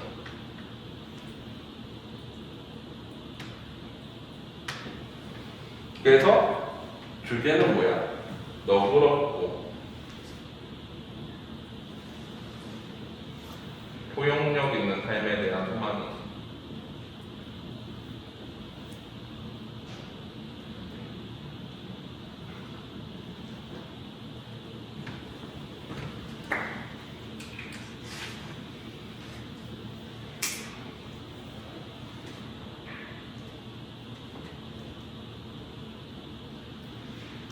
친구가 원수보다 더 미워지는 날이 많대. 티끌만한 잘못이 맷방석만하게 동산만하게 보이는 데가 많다. 자, 티끌은 먼지인데 맷방석은 뭐야? 이제 맷돌이 있으면은 우리가 맷돌을 돌리기 위해서 그 아래다 까는 게 맷방석이야. 그러다가 어때? 산만하게 보이는 거지. 남의 거는 어때? 되게 커 보이는 거지. 남의 잘못은. 그래서 세상이 어지러울수록 남에게는 엄격해지고 내게는 너그러워지나 보다. 어때? 나는 뭐 잘못해서 내가 신호위반 하면 그럴 수 있지. 근데 차 몰고 가다가 나는 놈이 신호위반 저 새끼가 이러면서 이렇게 욕을 하는 거지. 자, 그래서 돌처럼 작아지고 굳어지나 보다. 옹졸해지는 거지. 그래서 멀리 동해바다를 내려다보면 생각을 한데 넓다란 바다처럼 너그러워질 수는 없을까? 그래서 성찰의 매개체가 되는 거지. 바다는 성찰의 매개체. 깊고 짙은 바다처럼 감싸고 끌어안고 받아들일 수는 없을까? 스스로 억센 파도로 다스리면서 개몸은 맵고 모진매로 채찍질하면서 이거는 뭐야? 남한테는 너그럽고 나한테는 뭔가 이제 엄격한 그런 사람이 되고 싶은데 실제로 나는 어때? 남한테는 엄격하고 나한테는 이제 너그러운 사람이었다는 거지. 그거를 반성하는 그런 시야.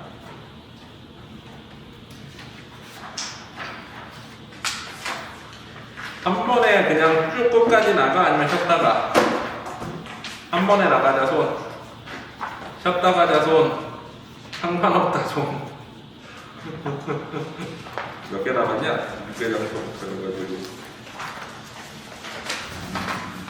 하나 둘 셋 넷 다섯 여섯 일곱 여덟 아홉 많다. 다음 주 6 남았네.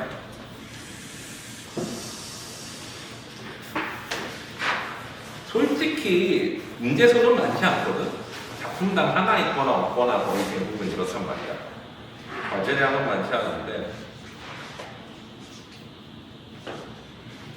근데 니네는 그렇다 쳤는데 뒷반 애들이 못 갈 것 같아 이렇게. 그럼 풀어주시오. 나의 고통을 남을 죽이기 위해서 가? 끝까지?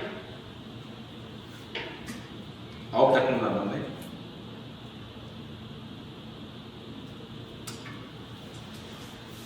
시작.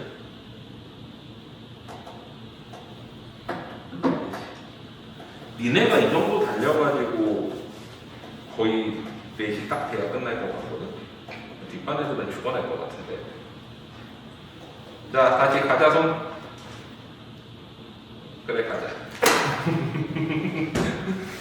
대신에 그것 좀 줄여주세요. 이것만 줄여주세요. 뭐, 오늘 이거 쓰는 거 줄여주세요. 아, 그거 쓰는 거? 어디까지? 쓰는 거 과제로 넘기면 과제로 넘겨줄게. 다 풀어왔으면은 쓰는 거 과제로 넘겨줄게. 넌 끌고 가시. 6번이도 과제로 넘겨줄 테니까 다 푸는 것만 풀고 가, 오늘. 자, 247페이지 목계장터 가자.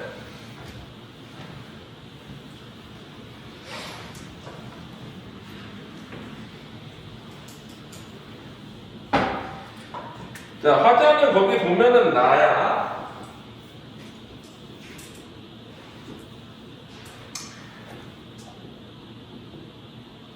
청자는 따로 없지, 도백체.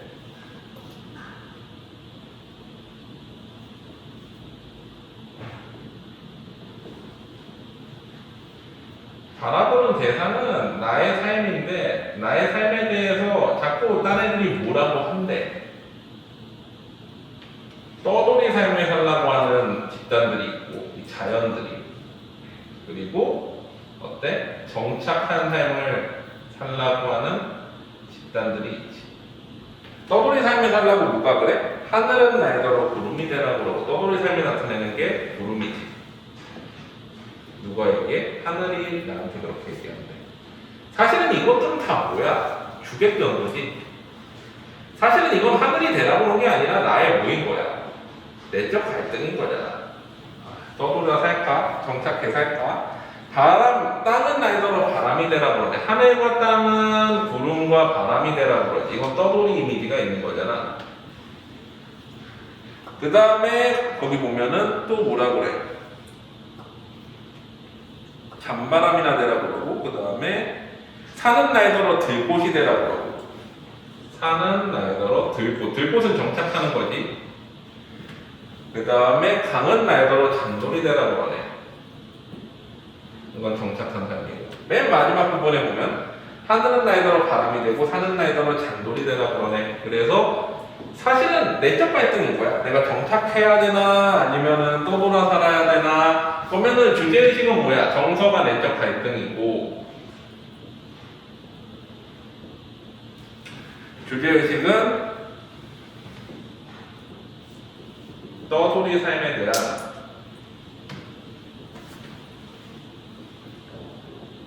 애환과 내적 갈등이지.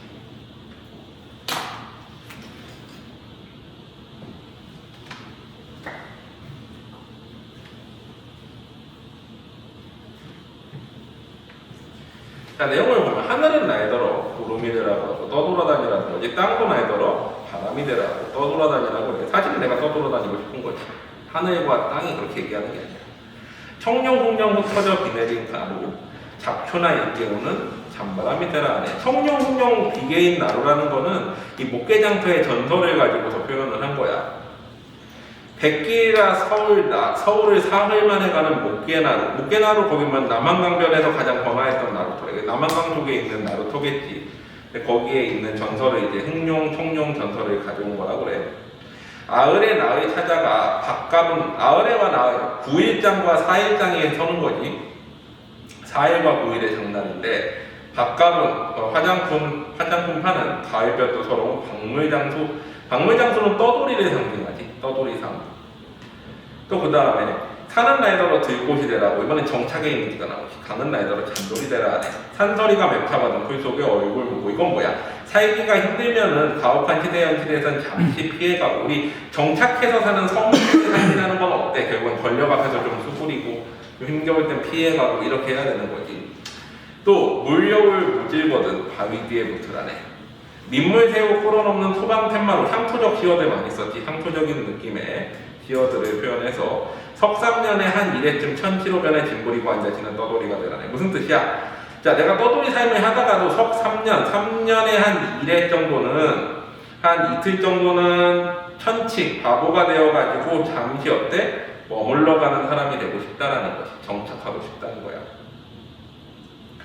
하늘은 날더러 바람이 되라 하고 산은 날더러 잔돌이 되라 하고 이건 뭐야? 떠돌이와 정착 사이에서 갈등하는 그런 내용이 나타나지. 됐지? 또 뒤로 가보자. 자, 257페이지 B에 대하여.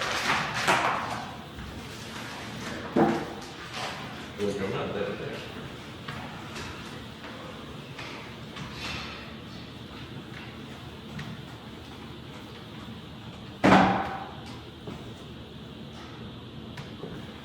화자 표면에 안 나오지. B의 속성을 바라보고 있지. B를 바라보는.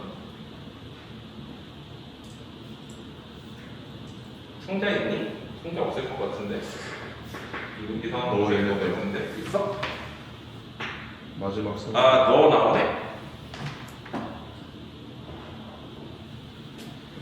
청자는 너지.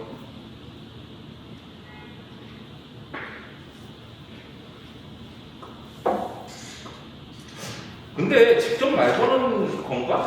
올라가 너는 나뭇잎에 달고 열매를 맺는다라고 하는데 너보다도 더 사나운 발기지가 주목을 할기관 역사도 그까지는 자기네 편이라고 생각한다라고 하는데 이게 직접 말을 거는 다이투가 아니다. 사실은 옆에서 말 걸고 있으면 말을 거는 어떻게 대화, 그러니까 메시지 전달 위주일 텐데 이거는 그냥 이미지 상황 묘사 위주에 가까울 것 같아. 말을 직접 걸고 있지 않지. 원래 너가 직접적으로 말 거는 느낌은 메시지 전달 느낌이 되게 강하게 나타나는데 이건 그냥 상황을 서술하고 있잖아. 바라보는 대상은 B지. B는 너라고 표현해가지고 의인화시켜놨네. 의인화시켰다는 건 뭐야? 대상을 신경감 있게 바라본다라는 거.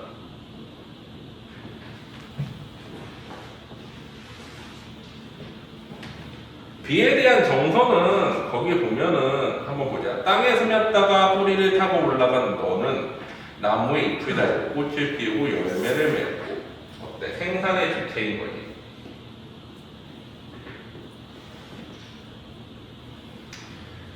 때로는 땅밭을 뚫고 솟아나거나 산기슭에 국도라 샘이나 개울이 되어 사람을 모아 마을을 만들고 먼 데까지 사람을 불러 저자를 이루기도 하고 운명도 형성하지.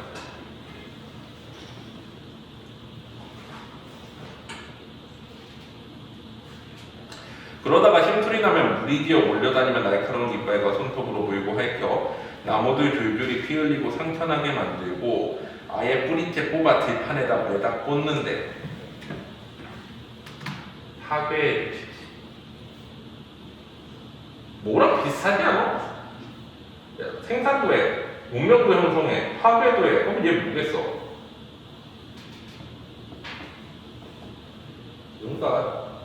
인간이지. 인간을 표현하고 싶어서 비유 갖다 댄 거지. 마을과 저자를 성난 발기지로 허물고 두려워 떠는 사람들의 거친 언덕에 내팽개치고 하룻밤새 마음이 가라앉아 다시 나무를 열매를 맺고 자, 그 다음에 또 뭐이기도 해? 평화의 주체이기도 하지.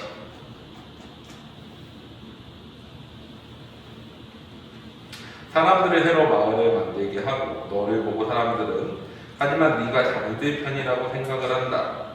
자, 이 인간, 즉 뭐야? 민중을 의미하는데 자, 그래가지고 너를 쫓아 만들고 허물고 다시 만들면서도 너보다도 더 사나운 발길질과 주먹질로 핥히고 간 역사까지도 끝내는 자기 편이라고 생각한다. 자, 이거는 이거보다 더 한 게 뭐라는 거야?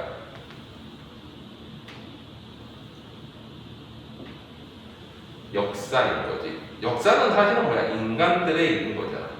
그치? 자, 그래가지고 이거는 뭐야?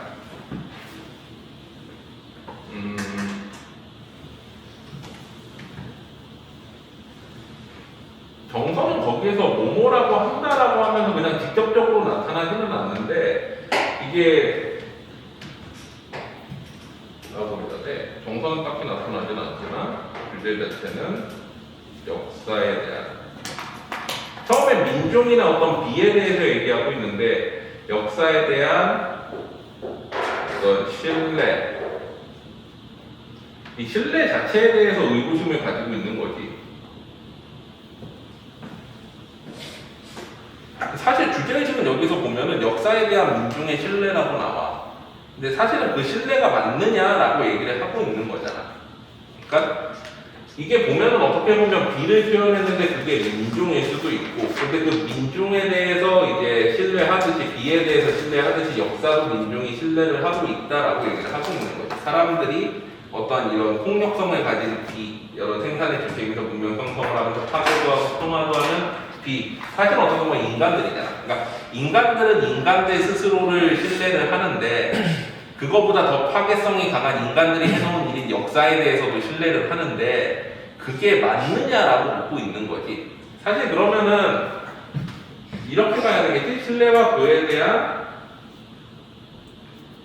의구심을 좀 표현한 시라고 봐야 되겠지, 사실은. 그냥 그거에 대해서 말하고 있는 게 맞기는 해. 근데 이 뉘앙스 자체가 어때? 이게 맞니? 라고 묻고 있는 거잖아. 그러니까 역사를 자기 편이라고 생각을 하는데 사실은 역사가 니네 편이냐? 인간들의 마음대로 이렇게 되는 거야? 라고 얘기를 하는 거야. 인간들의 삶에 대해서 이제 한번 생각해 보게 하는 그런 시인 거지. 됐니? 다음으로 가보자.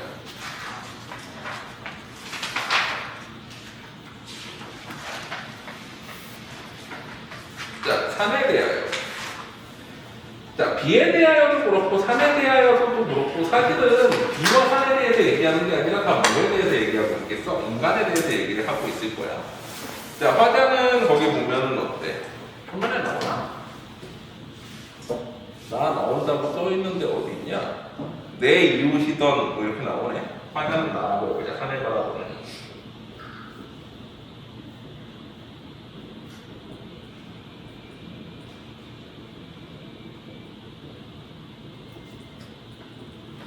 청자는 따로 없는 것 같지.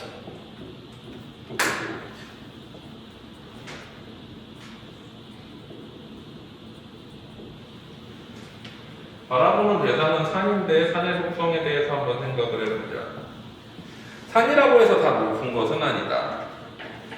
다 험하고 가파른 것은 아니다. 어떤 산은 크고 높은 산 아래 시시덕거리고 웃으며 앉아서 엎드려 있고. 자, 산에 어떻게 했어? 의인화시켰네. 의인화하면 무슨 효과가 나타나? 친근감이 나타나지. 이 산의 다양성에 대해서 얘기를 하고 있네, 일단은.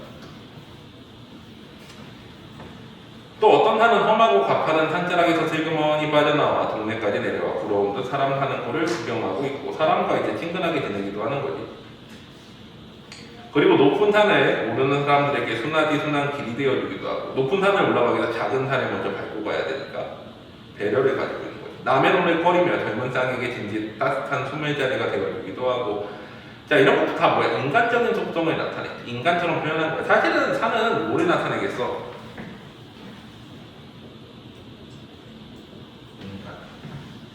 자, 산의 다양한 모습을 나타내면은 이거는 뭐야? 산에 대해서 일단은 정서는 긍정적 인식이 나타나는데 그러면 주제는 뭐겠어? 산을 통해 바라본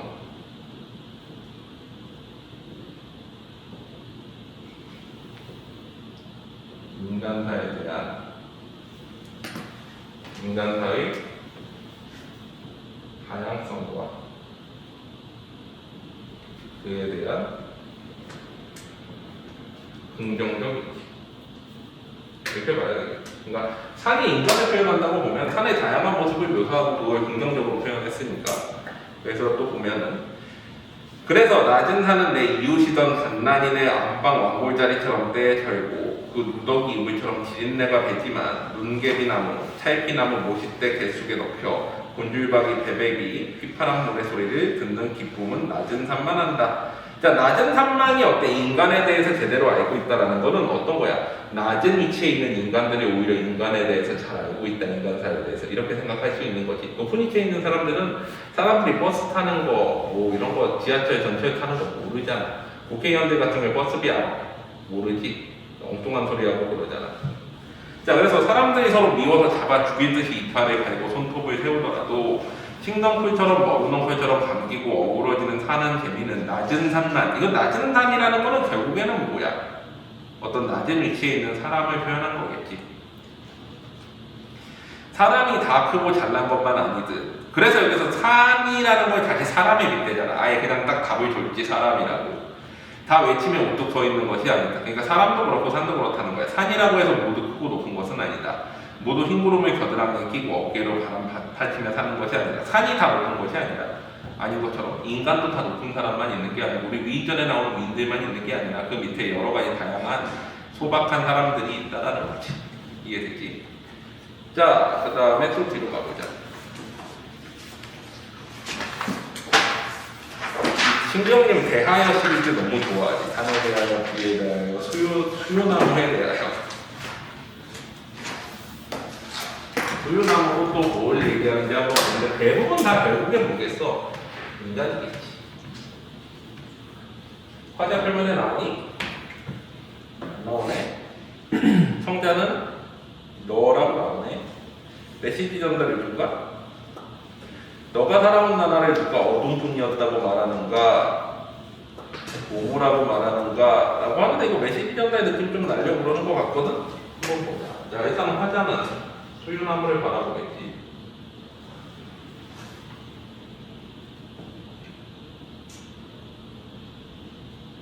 성자는 너이고. 그럼 메시지 전달 느낌 나겠지? 거기다 말을 거는 어투.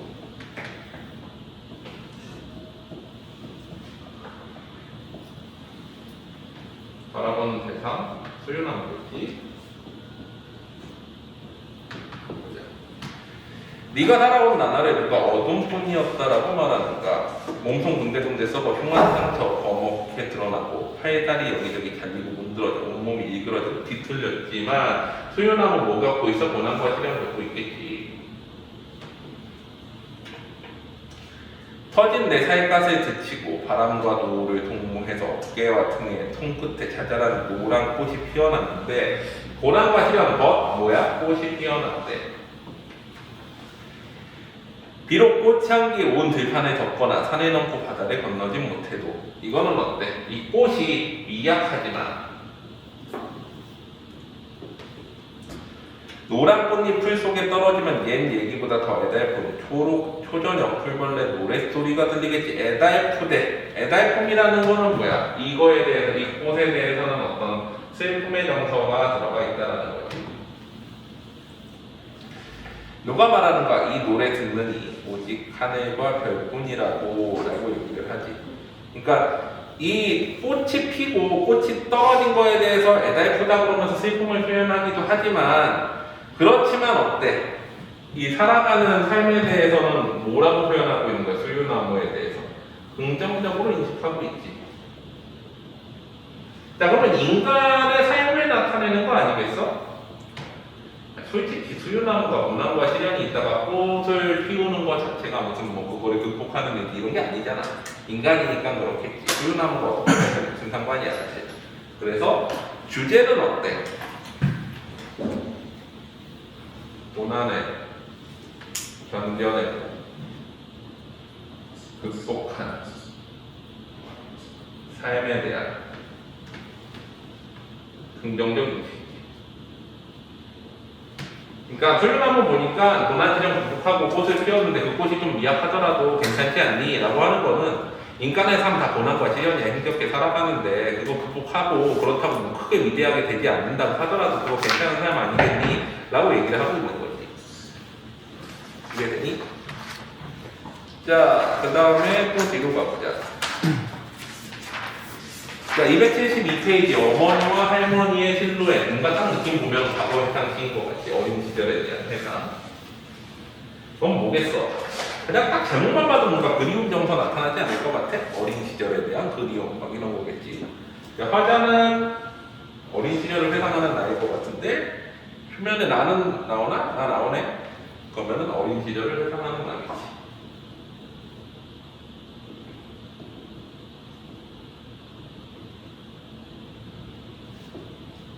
성자 안 나오니까 독백제 고백되겠네.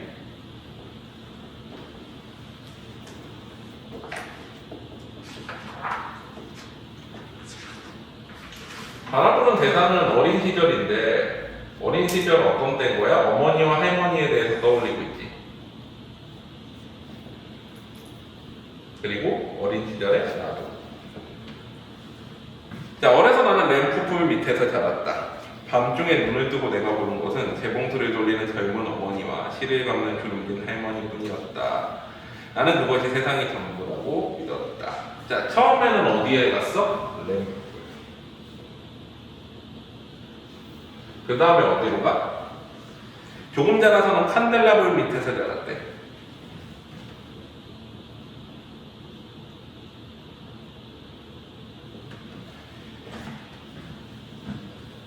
밖은 칠흑 같은 어둠, 지익지익 소리로 새파란 불꽃을 뿜는 불은 주정하는 험상궂은 금정꾼들과 샘이 늦는다고 몰려와 생떼를 쓰는 그 아내들의 모습, 그런 상황 속에서 놀았다라는 거죠. 그 소년 시절은 전등불 밑에서 보냈대.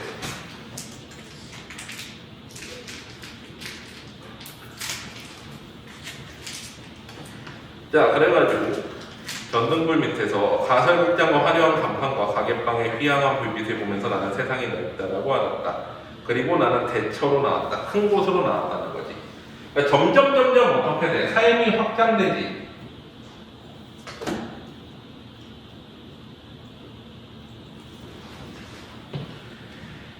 이곳저곳 떠도는 즐거움도 알고 바다를 건너 먼 세상으로 나라도 갔다.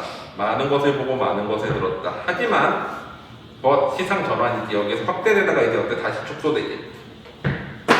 멀리 다닐수록 많이 보고 들을수록 이상하게 내 시야는 차츰 좁아져서 내 망막에는 마침 재봉틀을 돌리는 젊은 어머니와 실을 감는 주름진 할머니의 실루엣만 남았다. 내게는 다시 이것이 세상의 전부가 되었다라고 하는데, 이거는 어때? 이 과거로 뭐 하는 거야?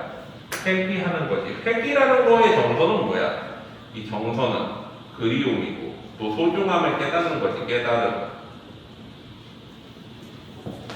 사람들은 처음에 자라날 때는 어때? 어린 시절의 추억에 대한 소중함을 잘 몰라. 그러고 그냥 빨리 컸으면 좋겠고 뭔가 이렇게 지금 상황을 벗어나서 좀 더 나은 삶을 살겠지라고 생각을 해. 근데 사실 지나가서 돌아서 보면은 아, 그때가 참 좋은 시절이었는데, 물론 이게 이제 미화되는 것도 있지. 살아가면서 아, 옛날엔 참 나빴던 건 다 없어지고 기억이 안 남고 그럴 수도 있는데, 어쨌거나 이제 그 시절에 대한 회상이 되는 거지. 그래서 주제는 뭐야? 어린 시절에 대한 회상과 그리움의 정서가 나타나겠지.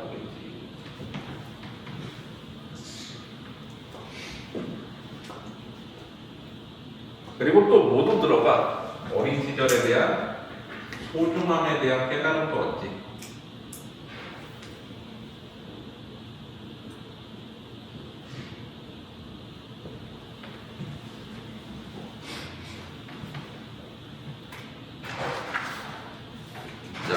그 다음에 또, 자, 278페이지, 우리 동네 느티나무.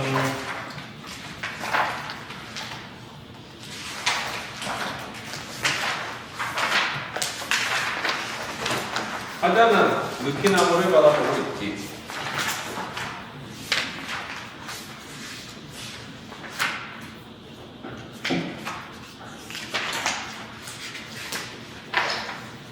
여기서 우리라는 표현이 나와서 좀 청자하다가 애매해져 버리지. 사실 우리는 거의 뭐 나 너의 의미가 아니라 원래는 이제 뭐 나의에 해당하는 뜻이겠지만,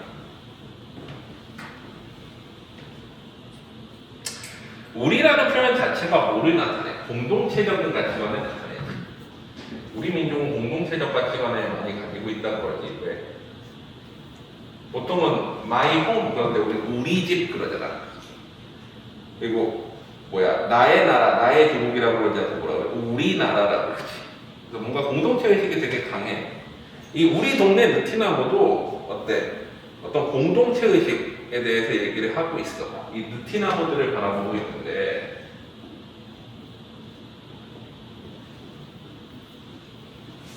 근데 보면 들 공동체. 그래서 뭔가 이게 뭐를 의미하겠어? 어떤 인간 공동체를 의미하겠지. 나무를 얘기하고 있지만 결국엔 자, 산비탈의 돌밭에 저절로 나서 저희들끼리 자라면서 의인화시켰지. 의인화시키면 뭐 나타나? 친근감 나타나지. 제재발거리로 떠들고 쌓고 밀고 당기고 간지럽지도 시키고 시세고 토라지고 다투고 시든 병 시든 일 생기면 서로 떼어주고. 자, 어때? 인간의 모습을 그대로 갖다가 표현을 했지. 서로 싸우기도 하고 도와주기도 하고 아픈 곳 만져주고 끌어안기도 하고 기대기도 하고 이렇게 저희들끼리 자라서는 늙으면 동무나무 썩은 가지랑 슬쩍 잘라주기도 하고 늙으면 서로 이제 도와주기도 하고 세월의 공포 터진 상태는 긴 혀로 핥아주기도 하다가 열매보다 아름다운 이야기들 머리와 어깨에 다리에 가지와 줄기에 주렁주렁 달았다가는 별 많은 밤에 골라 그것들 하나하나 떼어 온 고울에 뿌리는 이거는 뭐야? 열매를 맺는 삶의 어떤 결실을 맺는 거지. 여기에서 이제 맺는 열매라는 거는 삶의 결실과 지혜 같은 것들이라고 봐. 이거를 맺는 우리 동네 느티나무들.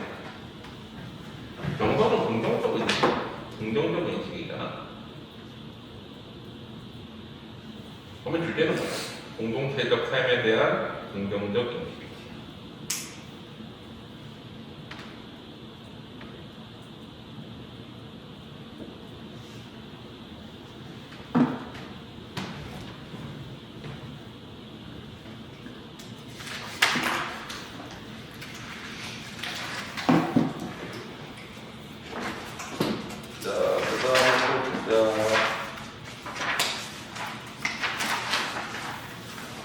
자, 286페이지 장자를 들려 원통에서 이 신경기 중에서 어디에서 뭐 이렇게 해가지고 거기에 대해서 쓴 시들도 꽤 많지. 공모에 대해서. 자, 화자는 원통이 어디야? 나중에 니네 군대를 가겠지. 얼마 안 남았잖아. 그 사이에 통일이 되거나 군대가 감축되지는 않을 거 아니야. 자, 가지 말아야 될 곳 두 개가 있지. 들어봤어? 인제 가서 언제 오나 원통에서 못 살겠네. 처음 들어? 여기 되면 나 이제 망했구나 라고 생각을 하면 돼. 우리나라 최대 온치, 산속, 전방 나오기 힘든 곳 원통이야. 자, 그래가지고 원통은 어때? 강원도 산악지대지. 최전방의 산악지대인데 거기 가가지고 이제 깨달은 교훈을 느낀 거야. 화자는 그래서 어때? 이제 처음에는 어디에 가? 대청봉에 올라갔다가 그 다음에 원통으로 온 이지. 대청봉, 설악산 대청봉에서 원통으로 내려왔어. 그래서 거기에 보면은 화자는 표면에 나오진 않는 것 같아. 정서 총자도 없으니까 인지 상황에서 읽으시겠지.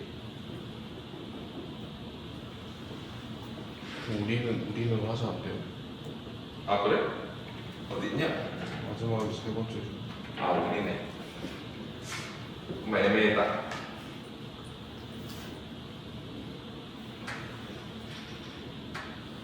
자, 이 시는 딱 이렇게 생각하면 돼.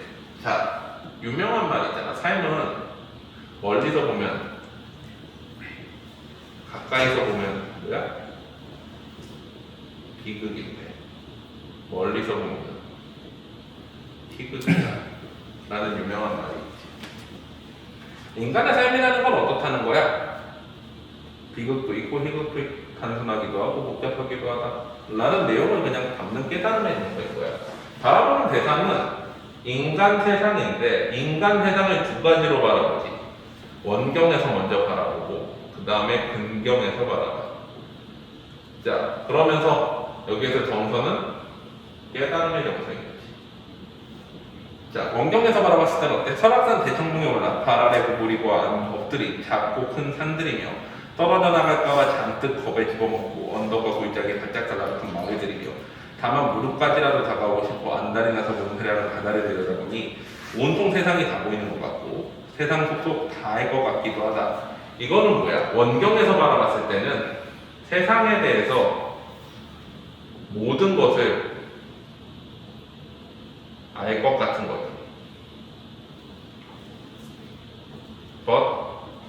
나중에 내려와 보니까 그러진 않다는 거야. 그러다 시상 전환이지. 속초에 내려 하룻밤을 묵으면서 중앙시장 바닥에서 다 늙은 함경도 아주머니들과 노령 노래 안주해가지고, 노령은 거기 보면은 이제 노령 러시아 여행 함경도 지방 미녀지. 소주도 마시고 피난민 신세 사령도 듣고, 다음날은 원통으로 와서 뒷골목에 들어가 지린내 땀내 나고 앞다구니 듣고, 싸구려 하속에서 마늘장수와 슬랑이도 하고, 젊은 군인 보고 사랑싸움 찔소리에 담소 펼쳐보고. 그러니까 여행하면서 이제 또 시골 막 이런 데 들어가고 막 시장 들어가고 그래가지고 아주머니랑 얽히고 설키고 살다 보니까, 그러니까 산 위에서 보는 것만 같지는 않고 어떻다라는 거야. 세상은 또 너무 복잡하게도 있는 거지. 자.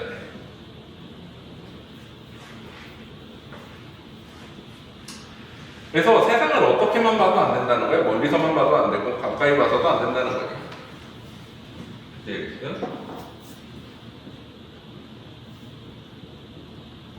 세상을 바라보는 관점에 대한 깨달음.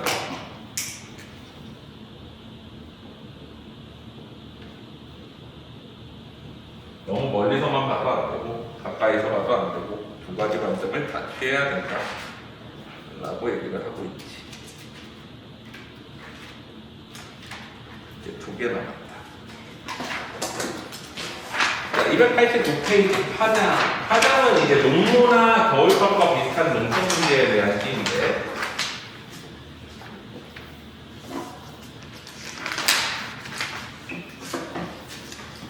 자, 화장은 농민이야. 표면에 나오진 않는데 못난 놈들은 이란 표현이 나오지.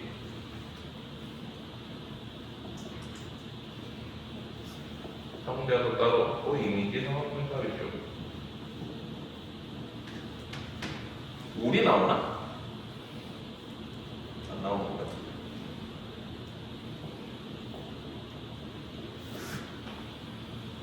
바라보는 대상은 파장이라는 건 뭐야? 시장이 끝나는 걸 의미하지.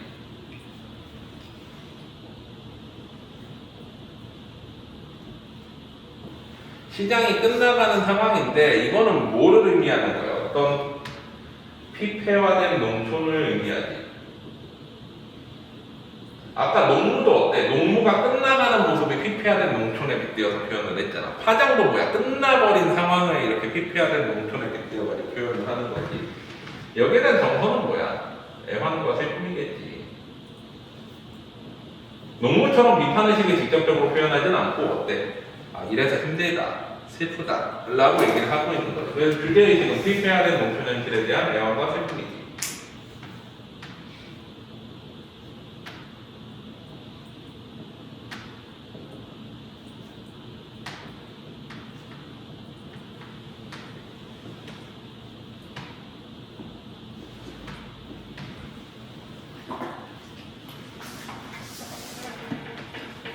자, 첫 번째 글이 되게 유명한 식구 중에 하나. 못난 놈들은 서로 얼굴만 봐도 흥겹다. 이거는 친근감, 동료의식 같은 것도 나타나고 자기 체념적 의식도 나타나지, 농민들에 대한.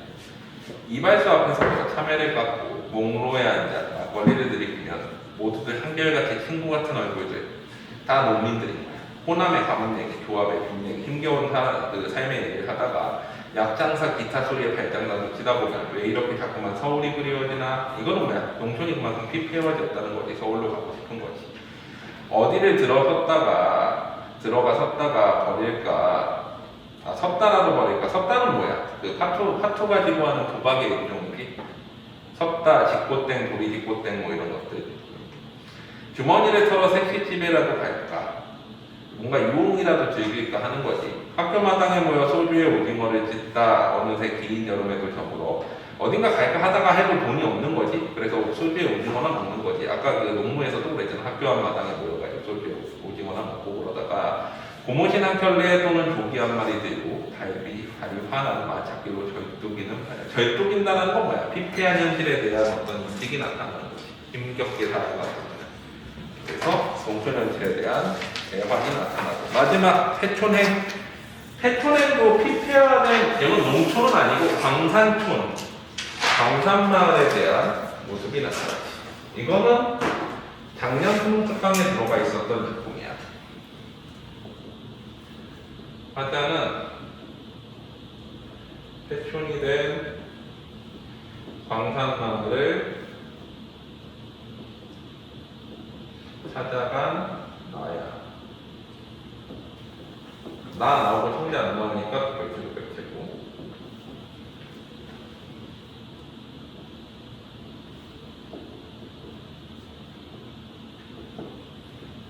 바라보는 대상은 패촌이 되면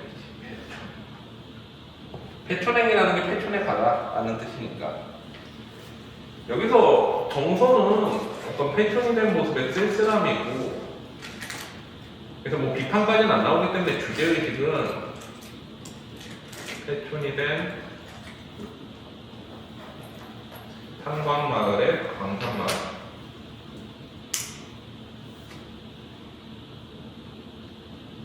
쓸쓸함 이거를 표현을 한 거지.